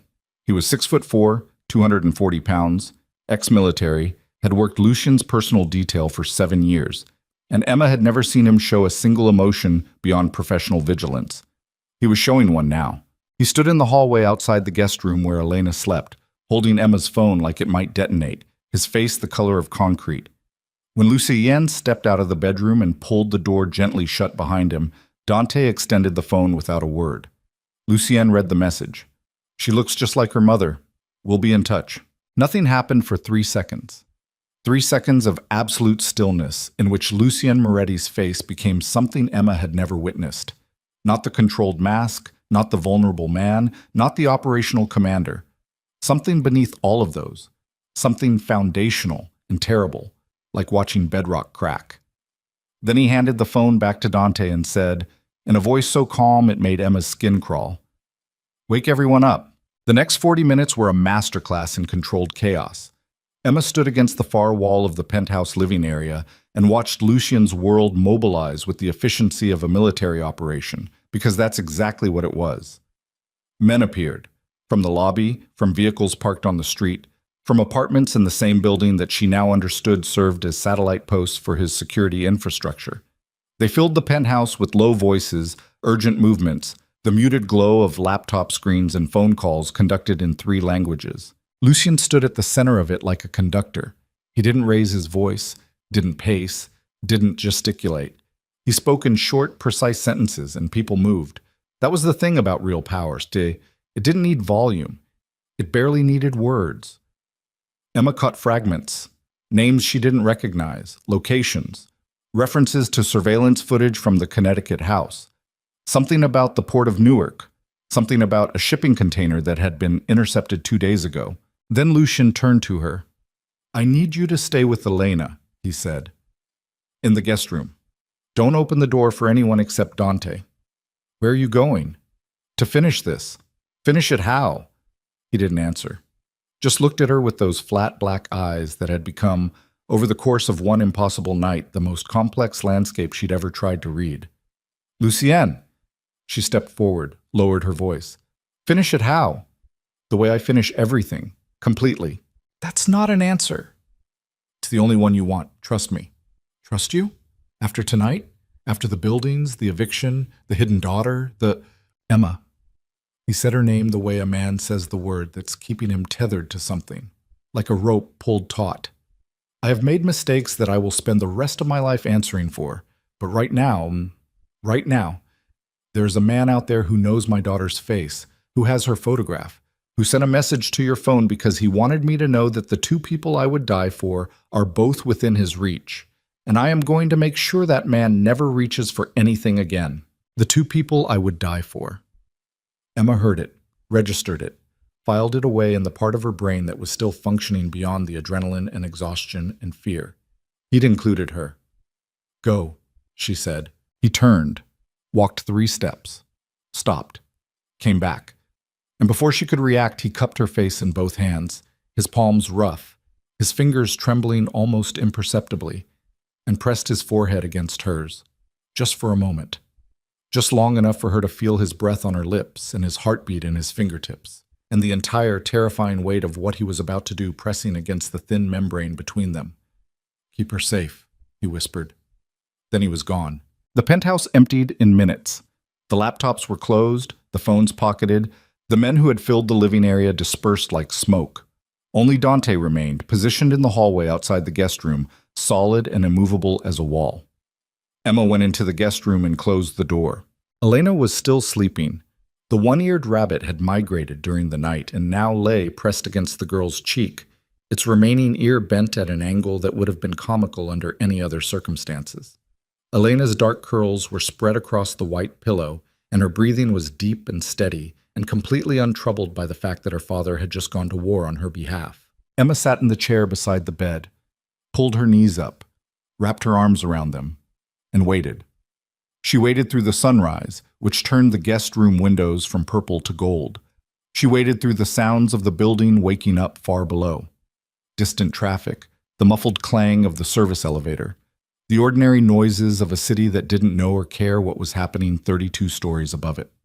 At 7:14, Elena opened her eyes. She didn't cry, didn't startle, just blinked, slowly, deliberately, the way children do when they're processing an unfamiliar environment, and then turned her head and looked directly at Emma. "Hi," Elena said. The voice was tiny, clear, completely unself-conscious. "Hi," Emma said back. Her own voice came out scratchy, wrecked from hours of silence and tension and unshed tears. "Where's my papa?" The question hit Emma in the chest like a fist. Papa. Not father, not daddy, not the formal distant title she might have expected from a child raised in hiding. Papa. The word was warm and worn, shaped by repetition, the word of a child who loved the man it belonged to. "He had to go somewhere," Emma said, "but he asked me to stay with you." Elena considered this. Her dark eyes, Lucien's eyes, unmistakably that same unsettling depth, studied Emma with an intensity that was startling in a 4-year-old. "Are you the lady?" Elena asked. "The lady?" "Papa said there was a lady. He said she was kind. He said she reads stories." Emma's throat closed. She pressed her hand against her mouth and breathed through her fingers until the pressure behind her eyes subsided enough for her to speak. "Yeah," she managed. "I'm the lady. Will you read me a story?" "I don't have a book." Elena pointed at the nightstand. On it, beneath a lamp Emma hadn't noticed before, sat a slim children's book with a worn cover, a painted dragon, orange and gold, curled protectively around a small flame. The title was barely legible from years of handling. "That's my book," Elena said. "Papa always reads it." Emma picked it up. The spine was cracked in 3 places. Several pages were dog-eared. A crayon mark, green, enthusiastic, clearly Elena's, decorated the inside cover. She opened to the first page and began to read. She was halfway through when her phone buzzed. A text from a number she didn't recognize, different from the one last night. It read, "Turn on the news." Emma's stomach dropped. She set the book down gently, told Elena she'd be right back, and stepped into the hallway. Dante was already looking at his own phone, his expression tight. "What's happening?" Emma asked. "The port," Dante said. "Newark." Emma found the remote for the living room television and turned it on. Every major news channel was running the same footage, aerial shots of the port of Newark, where a massive fire was consuming an entire section of the shipping terminal. Black smoke billowed into the morning sky in columns thick enough to cast shadows across the Hudson. Fire trucks and emergency vehicles swarmed the perimeter. A news anchor was talking about a possible industrial accident, a chemical fire, an ongoing investigation. Emma knew it wasn't an accident. She knew because the section of the port that was burning was the section Lucian had described last night, Corsetti's territory, his shipping lanes, his containers that nobody inspected. Lucian was burning it down. Not metaphorically, not financially. He was physically, literally burning Victor Corsetti's empire to the ground, and he was doing it in broad daylight while the entire city watched. Her phone rang. Lucien's number. "Are you watching?" His voice was steady, controlled. Underneath it, she could hear wind, engines, men shouting in the background. "I'm watching. Lucien, the whole port is Corsetti's section. Only his. The adjacent terminals are fine. My people controlled the perimeter. This is your idea of finishing things completely? This is the opening move. Corsetti's financial infrastructure is gone. His shipping assets are gone. His insurance won't cover operations that were never declared to begin with. He's bleeding money right now at a rate that makes my takedown 6 weeks ago look like a parking ticket." And Corsetti himself? Silence. Then, "That's the next conversation." Lucian. "Is Elena awake?" The shift was so abrupt it almost gave her whiplash. From arson and criminal empire destruction to a father asking about his daughter's mourning with the same tone he might use to ask about the weather. "She's awake. She asked me to read to her." Another silence. Longer this time. She could hear him breathing on the other end. Not the controlled, measured breathing of the operational commander, but something rougher, something that caught in his throat. "The Dragon Book?" he asked. "The Dragon Book." He didn't say anything for several seconds.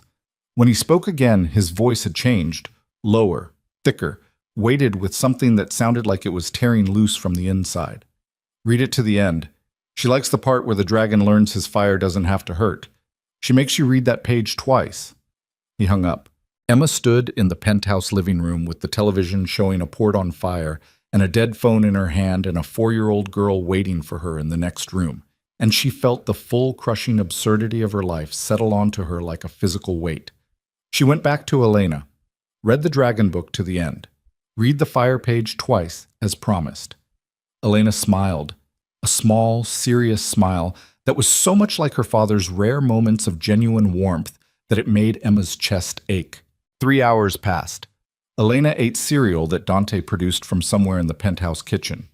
She drew pictures with crayons on printer paper. The rabbit, the dragon, a tall, dark figure that she identified as Papa. She asked Emma 7 questions about her hair, 4 questions about her shoes, and 1 question that landed like a precision strike. "Are you going to stay?" Emma looked at the small girl sitting cross-legged on the penthouse floor with crayon-stained fingers and dark curls falling in her face, and her father's impossible eyes staring up with the kind of direct, uncomplicated honesty that only children and saints possess. "I don't know yet," Emma said, because lying to a child was the one thing she wouldn't do. Not tonight, not after everything, not...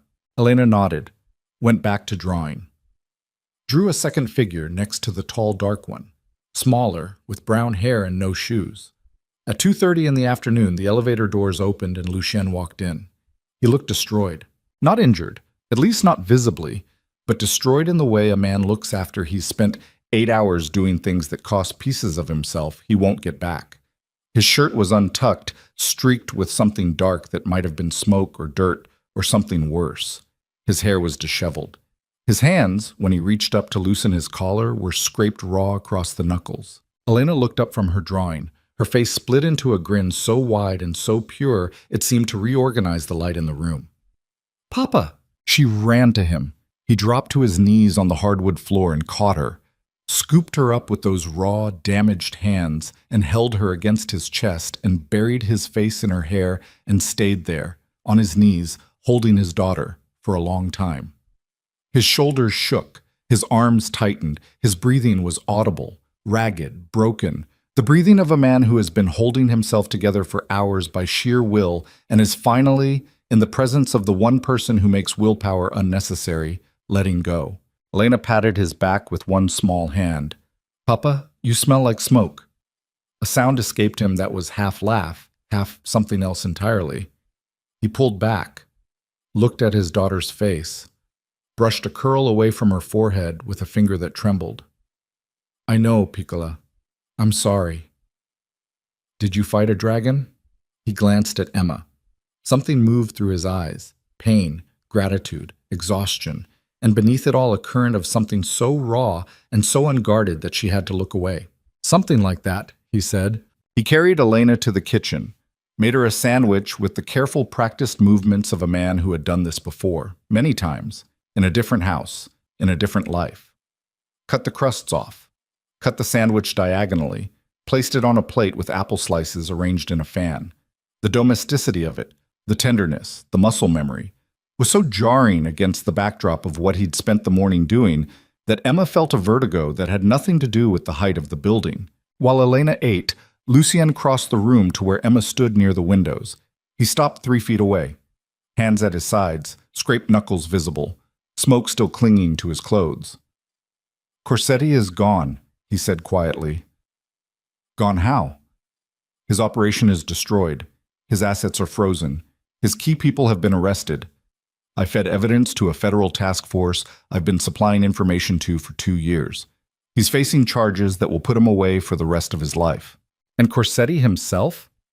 In custody. Federal marshals picked him up at a motel in Jersey City 3 hours ago. He was trying to run. You turned him over to the feds? I thought men like you handled things differently. Men like me handle things in whatever way produces the most permanent result. Prison is permanent. And in prison, Corsetti will be surrounded by people whose operations he damaged over the years, people who have long memories and no supervision. He paused. He'll never touch Elena. He'll never touch you. He'll never touch anyone again. Emma studied his face. The exhaustion carved into every line, the smoke in his hair, the scrapes on his hands that told a story he would probably never share completely. What did it cost you? She asked. What do you mean? This, today. Burning the port, turning evidence over to the feds, destroying Corsetti. What did it cost you personally? Because I've been around you long enough to understand that your world operates on debts and leverage, and an operation this big doesn't happen without sacrifice. Lucien looked at her for a long moment. Then he reached into his pocket and pulled out his phone, opened it, showed her the screen. It was a news article, a financial report. The headline referenced the Moretti Group, the legitimate face of Lucien's empire, and a massive, unexplained liquidation of assets. The numbers were staggering, hundreds of millions in holdings, dissolved overnight. I burned my own infrastructure to burn his, Lucien said. The port operations were entangled. My shipping routes ran through the same terminals. Destroying Corsetti meant destroying a significant portion of my legitimate business. How much? Enough that certain associates are already calling it reckless. Enough that my position, the leverage I've spent a decade building, is significantly weakened. You destroyed your own empire. I destroyed the part of it that stood between my daughter and a man who would have used her as a weapon. He put the phone away. I'd do it again, tonight, without hesitation. From the kitchen, Elena called out, Papa, can the lady read the dragon book again? Lucien closed his eyes. When he opened them, they were wet. Her name is Emma, he called back, his voice perfectly steady despite the moisture tracking down one cheek. And yes, she can read it again. He looked at Emma, one tear on his left cheek cutting through the faint residue of smoke. He didn't wipe it. Will you? He asked. Not commanding, not requesting. Asking, genuinely asking, with the raw uncertainty of a man who had just sacrificed a kingdom and didn't know if the one thing he wanted in return would be given. Emma looked at him. Looked at Elena in the kitchen, swinging her legs from a chair too tall for her, crayon-stained fingers holding an apple slice. Then she looked back at Lucien and felt the last wall inside her, the one she'd built after Preston, reinforced after the eviction, fortified after every revelation of the past 24 hours, develop a crack so deep and so irreversible that she knew, with the bone-level certainty of someone stepping off a cliff, that there was no rebuilding it. Yeah, she said, I'll read it again. She walked toward the kitchen. Lucien caught her hand as she passed. Just for a second.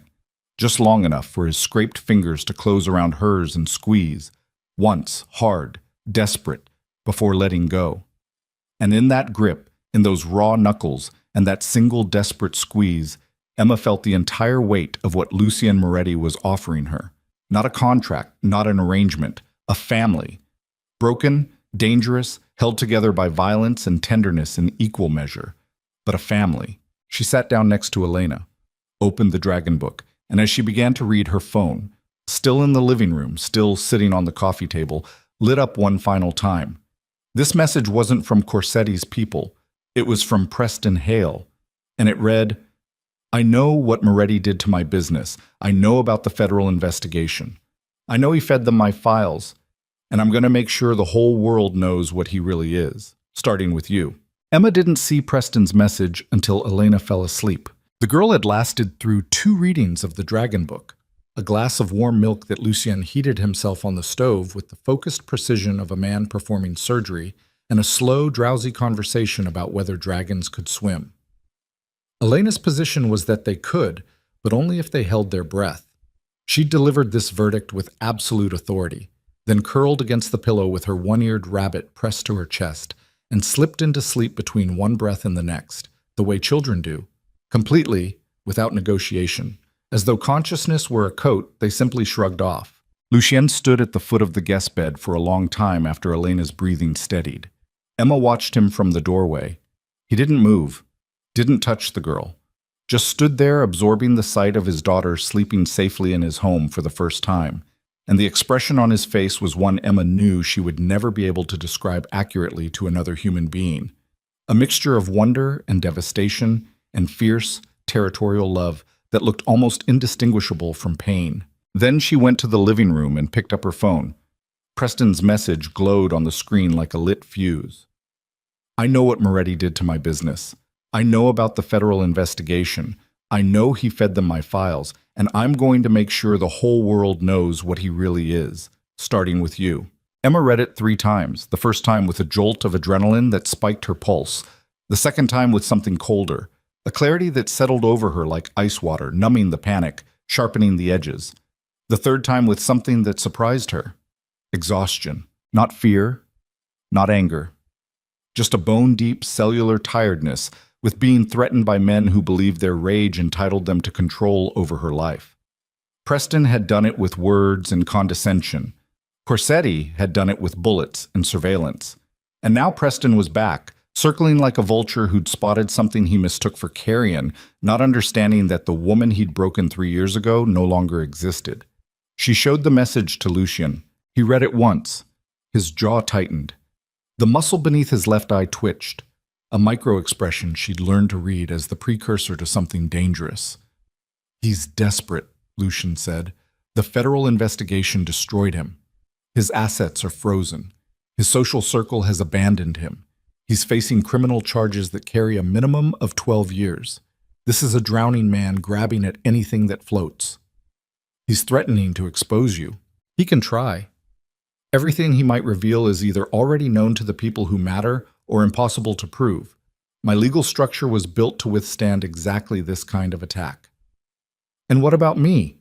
He said, "starting with you." "What does that mean?" Lucien set the phone down on the coffee table, looked at her with an expression that was equal parts lethal focus and something softer. Concern, maybe, or the particular variety of anger that attaches to someone you care about being targeted. "It means he intends to hurt you publicly. Interviews, social media, whatever platform will have him. He'll paint you as complicit in my world, try to destroy your reputation the way his has been destroyed." "Can he?" "He can make noise. Noise fades. Easy to say when the noise isn't about you." Lucien accepted that, didn't argue, didn't deflect, just nodded once, the nod of a man who recognized the difference between his experience of consequences and hers. "What do you want to do?" he asked. The question stopped her, not because it was unexpected, but because it was genuine. After everything, the manipulation, the engineered eviction, the hidden daughter, the unilateral decisions that had shaped her life without her consent, Lucien Moretti was standing in his penthouse at 4 in the afternoon, smoke still faintly clinging to his clothes, scraped knuckles wrapped around nothing, asking her what she wanted. "I want to handle it myself," Emma said. He blinked, The only sign of surprise he allowed himself. How? I'm going to meet him. Absolutely not. I didn't ask for permission. Emma, this man humiliated you in public less than 48 hours ago. He's now threatening to weaponize my reputation against you. Meeting him gives him exactly what he wants. Access. No. Meeting him on my terms takes away what he wants. He wants me scared. He wants me hiding behind you. He wants the version of Emma Vale he remembers. The one who stood in galleries holding warm champagne and couldn't speak when spoken to. That version is gone, Lucian. She's been gone since I walked into this penthouse and survived everything you threw at me. If I can survive you, Preston Hale is a paper cut.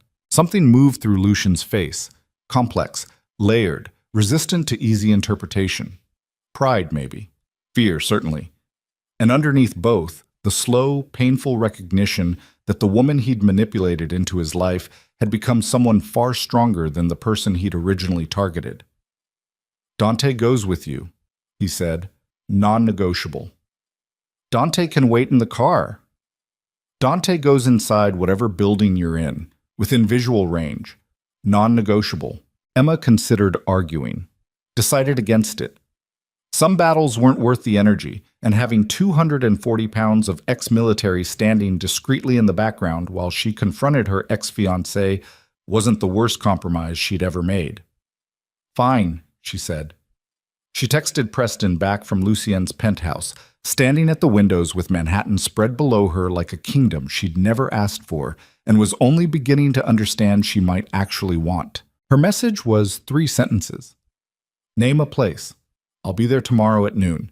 Come alone or don't come at all. Preston responded in 90 seconds. A restaurant in Midtown, the kind of place he used to take her when he wanted to be seen. White tablecloths, $14 cocktails, a hostess who remembered your name because forgetting it was a fireable offense. Emma wore black, not consciously. She reached into the bag of clothes she'd brought from Brooklyn, and the first thing her hand touched was a black sweater, and she pulled it on without thinking and only realized later, catching her reflection in the elevator doors, that she looked like she'd been absorbing Lucian's palate by osmosis. Black sweater, dark jeans, her hair down for the first time in months because Elena had told her that morning, with the devastating honesty of a 4-year-old, that her hair was pretty when it wasn't in a bun. The restaurant was half empty at noon on a Wednesday. Preston was already seated at a corner table, and the first thing Emma noticed was how diminished he looked. Not physically smaller, but reduced. The expensive confidence that had once been his defining feature had been stripped away, and what remained was a man in a suit that no longer fit his circumstances, holding a menu he probably couldn't afford, radiating the specific desperation of someone whose entire identity had been built on wealth and status and who now had neither. He stood when she approached. Old habit, muscle memory from a lifetime of performing manners. Emma. Sit down, Preston. He sat. She sat across from him. Dante positioned himself at the bar, 12 feet away, nursing a water with the relaxed alertness of a man who could cross those 12 feet in under 2 seconds if necessary. You look different, Preston said. You said that at the gallery. Pick a new opening. His jaw tightened. The waiter appeared. Emma ordered coffee. Preston ordered scotch. Some things didn't change. I meant what I said in the text, Preston began. I know what your husband did to me. The federal investigation, the evidence they used, the financial records, the internal documents, none of that came from standard channels. Someone fed it to them. Someone with access to systems that shouldn't have been accessible. And the only person with both the motivation and the capability is Lucian Moretti. So he destroyed my life, Emma. Deliberately, systematically, the same way he destroys anything that gets in his way. You destroyed your own life, Preston. You committed fraud. You embezzled money from your investors. The documents the feds used were your documents, containing your crimes created by your decisions. Lucian didn't forge anything. He just made sure the right people saw what you'd already done. Preston's face darkened. You're defending him. I'm stating facts. There's a difference. He's a criminal. You know that, right? Whatever fantasy you've constructed about your marriage, whatever story you're telling yourself, the man is a criminal. He runs an organization that operates outside the law. People have been hurt. People have disappeared. And you were an honest businessman who just happened to steal $20 million from a pension fund. We all have our flaws. Preston leaned forward. His eyes were bloodshot.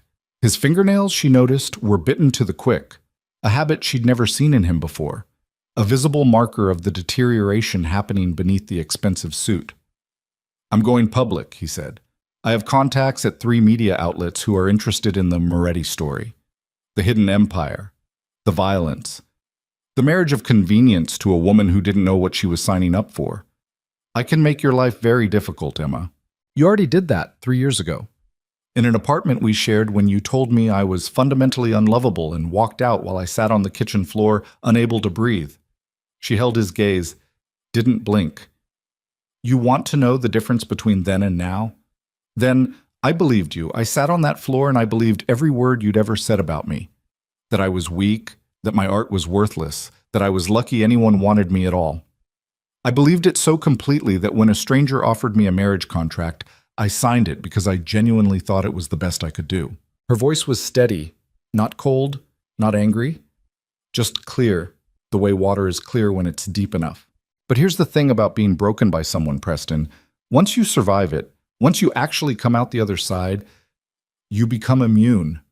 Not to pain, not to fear, but to the specific weapon that person used against you. Your weapon was making me feel small. And I'm sitting across from you right now, and I don't feel small. I feel like a woman who has walked through things in the last 48 hours that would destroy most people, and I'm still here, drinking bad coffee in a restaurant I never liked, across from a man I no longer fear. Preston stared at her. Something moved behind his eyes, not remorse, exactly, something closer to recognition. The slow, unwilling acknowledgement that the person sitting across from him was not the person he'd left on a kitchen floor 3 years ago. I'm still going public, he said, but his voice had lost its edge. Go ahead. Tell whatever story you want. Lucien's lawyers will handle the legal exposure, and his reputation is built on exactly the kind of mystery you'd be confirming. You won't hurt him, you'll just make him more interesting. She paused. And as for me, I'm a graphic designer from Ohio who married above her tax bracket. The tabloids will run it for a week, maybe 2. Then someone else will do something scandalous and they'll forget I exist. That's how it works. You know that better than anyone. Preston looked down at his scotch, picked it up, set it down without drinking. You were different before, he said quietly. Before him. I was, and you're the reason I had to change, so thank you, Preston. Honestly. Because the woman I was when I loved you would never have survived the man I married. But the woman you broke? She's exactly strong enough. She stood up, placed a $20 bill on the table for the coffee, looked down at the man who had once been the axis around which her entire world rotated, and felt the last filament of connection between them. Not love, not even hate, just the stubborn residual electricity of shared history. Go dark. Goodbye, Preston. She walked out. Dante fell into step behind her. The autumn sunlight hit her face as she stepped onto the sidewalk, and she stood there for a moment, eyes closed, breathing the cold midtown air, and felt something she hadn't felt in so long she almost didn't recognize it. Light. Not happiness, exactly. Not relief. Something more fundamental. The feeling of a weight being removed that you'd carried so long you'd forgotten your body existed underneath it. She went home. Not to Brooklyn. To the penthouse. When she walked in, Lucien was sitting on the floor of the living room with Elena, helping her build a tower out of wooden blocks. He was still wearing the clothes from yesterday, the smoke-stained shirt, the dark trousers, and his scrubbed raw knuckles looked almost grotesque against the small, brightly colored blocks. Elena was giving instructions with the imperious confidence of a tiny general, and Lucien was following them to the letter, placing each block with surgical precision where his daughter pointed. He looked up when Emma entered. Read her face the way he read everything, quickly, completely, missing nothing. How did it go? He asked. It's done. Done how? Done. Finished. Closed. He might still go to the press. He might not. Either way, I said what I needed to say, and I walked out on my own legs, and I don't care what he does next. Lucien studied her for a long moment. Then he nodded. Not approval. Recognition. The recognition of one survivor looking at another and understanding that the battle they just fought was the kind that leaves no external marks but changes the architecture of the person forever. "Papa, you're not paying attention," Elena said. "The blue one goes on top." "My apologies," Lucian said gravely, and placed the blue block on top. Emma sat on the floor with them, not close to Lucian, so not yet, not touching, not ready for that, but close enough that Elena could reach her with one small hand and tug her sleeve to show her the tower, which was already leaning at an angle that suggested imminent structural failure, but which its architect clearly considered a masterpiece. "Look," Elena said, "it's a castle." "It's beautiful," Emma said. "It's for the dragon. He needs somewhere to live that isn't scary." Emma looked at the leaning tower, looked at Elena's crayon-stained fingers, looked at Lucian, who was watching his daughter with an expression that combined fierce pride with the particular sadness of a man who knew his hands were built for destruction and was trying, clumsily, desperately, to use them for something else. "Can I add a block?" Emma asked. Elena considered this with the gravity of a Supreme Court justice deliberating a landmark case. Then she pointed. "The yellow one. There." Emma placed the yellow block. The tower held.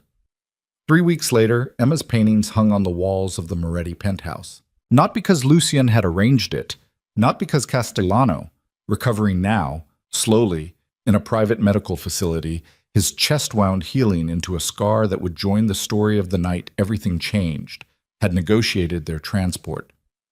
Emma had gone to the storage unit herself, had opened the padlock with hands that shook only slightly, had stood in the narrow, fluorescent-lit corridor between rows of metal doors and pulled out canvas after canvas, each one wrapped in moving blankets she'd bought at a hardware store 2 years ago, each one carrying the dust and silence of abandonment. She'd unwrapped them on the penthouse floor while Elena watched with wide, fascinated eyes.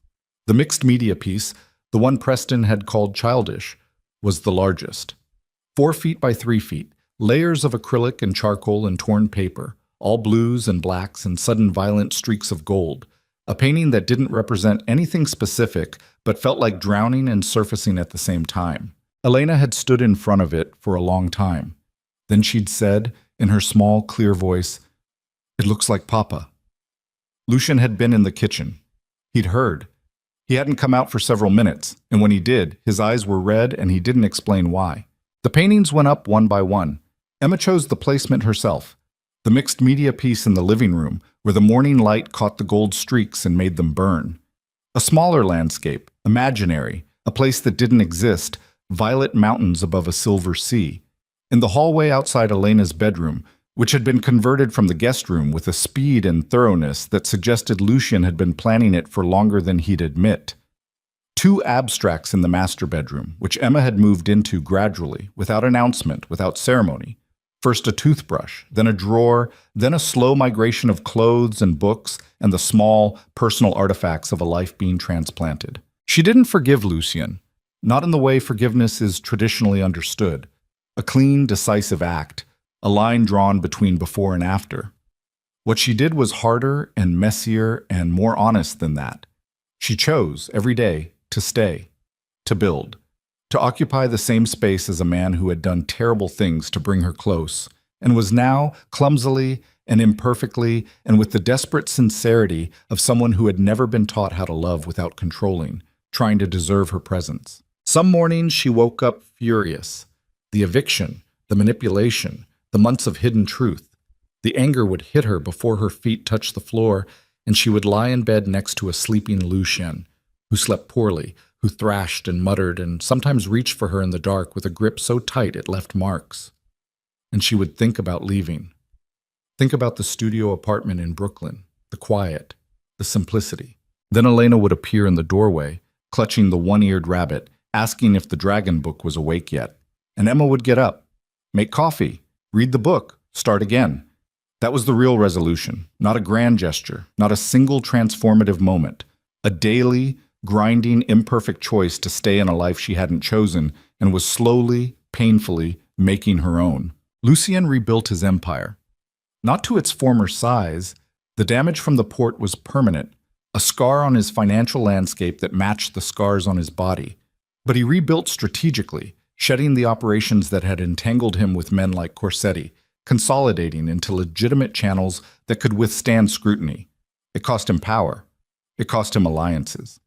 It cost him the particular kind of invincibility that comes from operating in the shadows without constraint. He paid those costs without complaint, because the alternative, the version of his life where Elena existed in hiding and Emma existed at arm's length, and he existed at the center of an empire that demanded everything and gave nothing, that alternative had become unthinkable. Preston went to the press. 2 outlets ran pieces, vague, poorly sourced, heavy on implication and light on evidence. They generated 48 hours of social media commentary and then evaporated, replaced by the next scandal, the next outrage, the next story that demanded the city's attention. Preston was convicted 4 months later. Financial fraud, embezzlement, 12 counts. The sentencing hearing lasted 1 afternoon, and Emma didn't watch it. Castellano returned to work with a new scar and an unchanged demeanor. He continued managing Lucian's affairs with the same measured precision, though Emma noticed he'd begun carrying a certain tiredness in his shoulders that hadn't been there before, the weight of a man who had come 2 centimeters from death and was quietly, privately, recalibrating what mattered. And on a Tuesday afternoon in November, Emma sat in the children's ward of the hospital on East 68th Street, reading to a girl named Sophie, whose older sister had died the previous spring. Sophie was 6. She had light brown hair and a gap where her front teeth used to be, and an expression that alternated between bewilderment and a sad, precocious wisdom that no 6-year-old should possess. Emma read from a picture book about a cat who was afraid of the rain. Sophie listened with the total absorption that children bring to stories, not analyzing, not interpreting, just receiving, letting the words wash over her like water. Outside the ward, 2 men stood in the corridor. One was Dante, positioned near the elevator, scanning the hallway with professional vigilance. The other was Lucian. He stood at the window of the ward watching Emma read. His hands were in his pockets. His suit was dark, immaculate, the armor he wore against a world that had never offered him anything without demanding blood in return. But his face, reflected faintly in the glass, held an expression that the billionaires and criminals and politicians who feared him would never have recognized: tenderness. Not the performed tenderness of a man trying to appear soft. The real thing, clumsy, uncomfortable, sitting awkwardly on features designed for severity. The tenderness of a man who had burned ports and destroyed empires and spent his life building walls against a hostile world, and who now stood outside a hospital room watching a woman read to a child and felt something in his chest that he still didn't have adequate words for. Emma turned the last page. Sophie looked up. "Is that the end?" Sophie asked. "That's the end." "Is it happy?" Emma closed the book, set it gently on the bedside table. She thought about the question the way she thought about everything now, without simplification, without the false comfort of easy answers. "The cat learns that rain doesn't have to be scary," Emma said, "and she finds a dry place to sleep. So yeah, it's happy."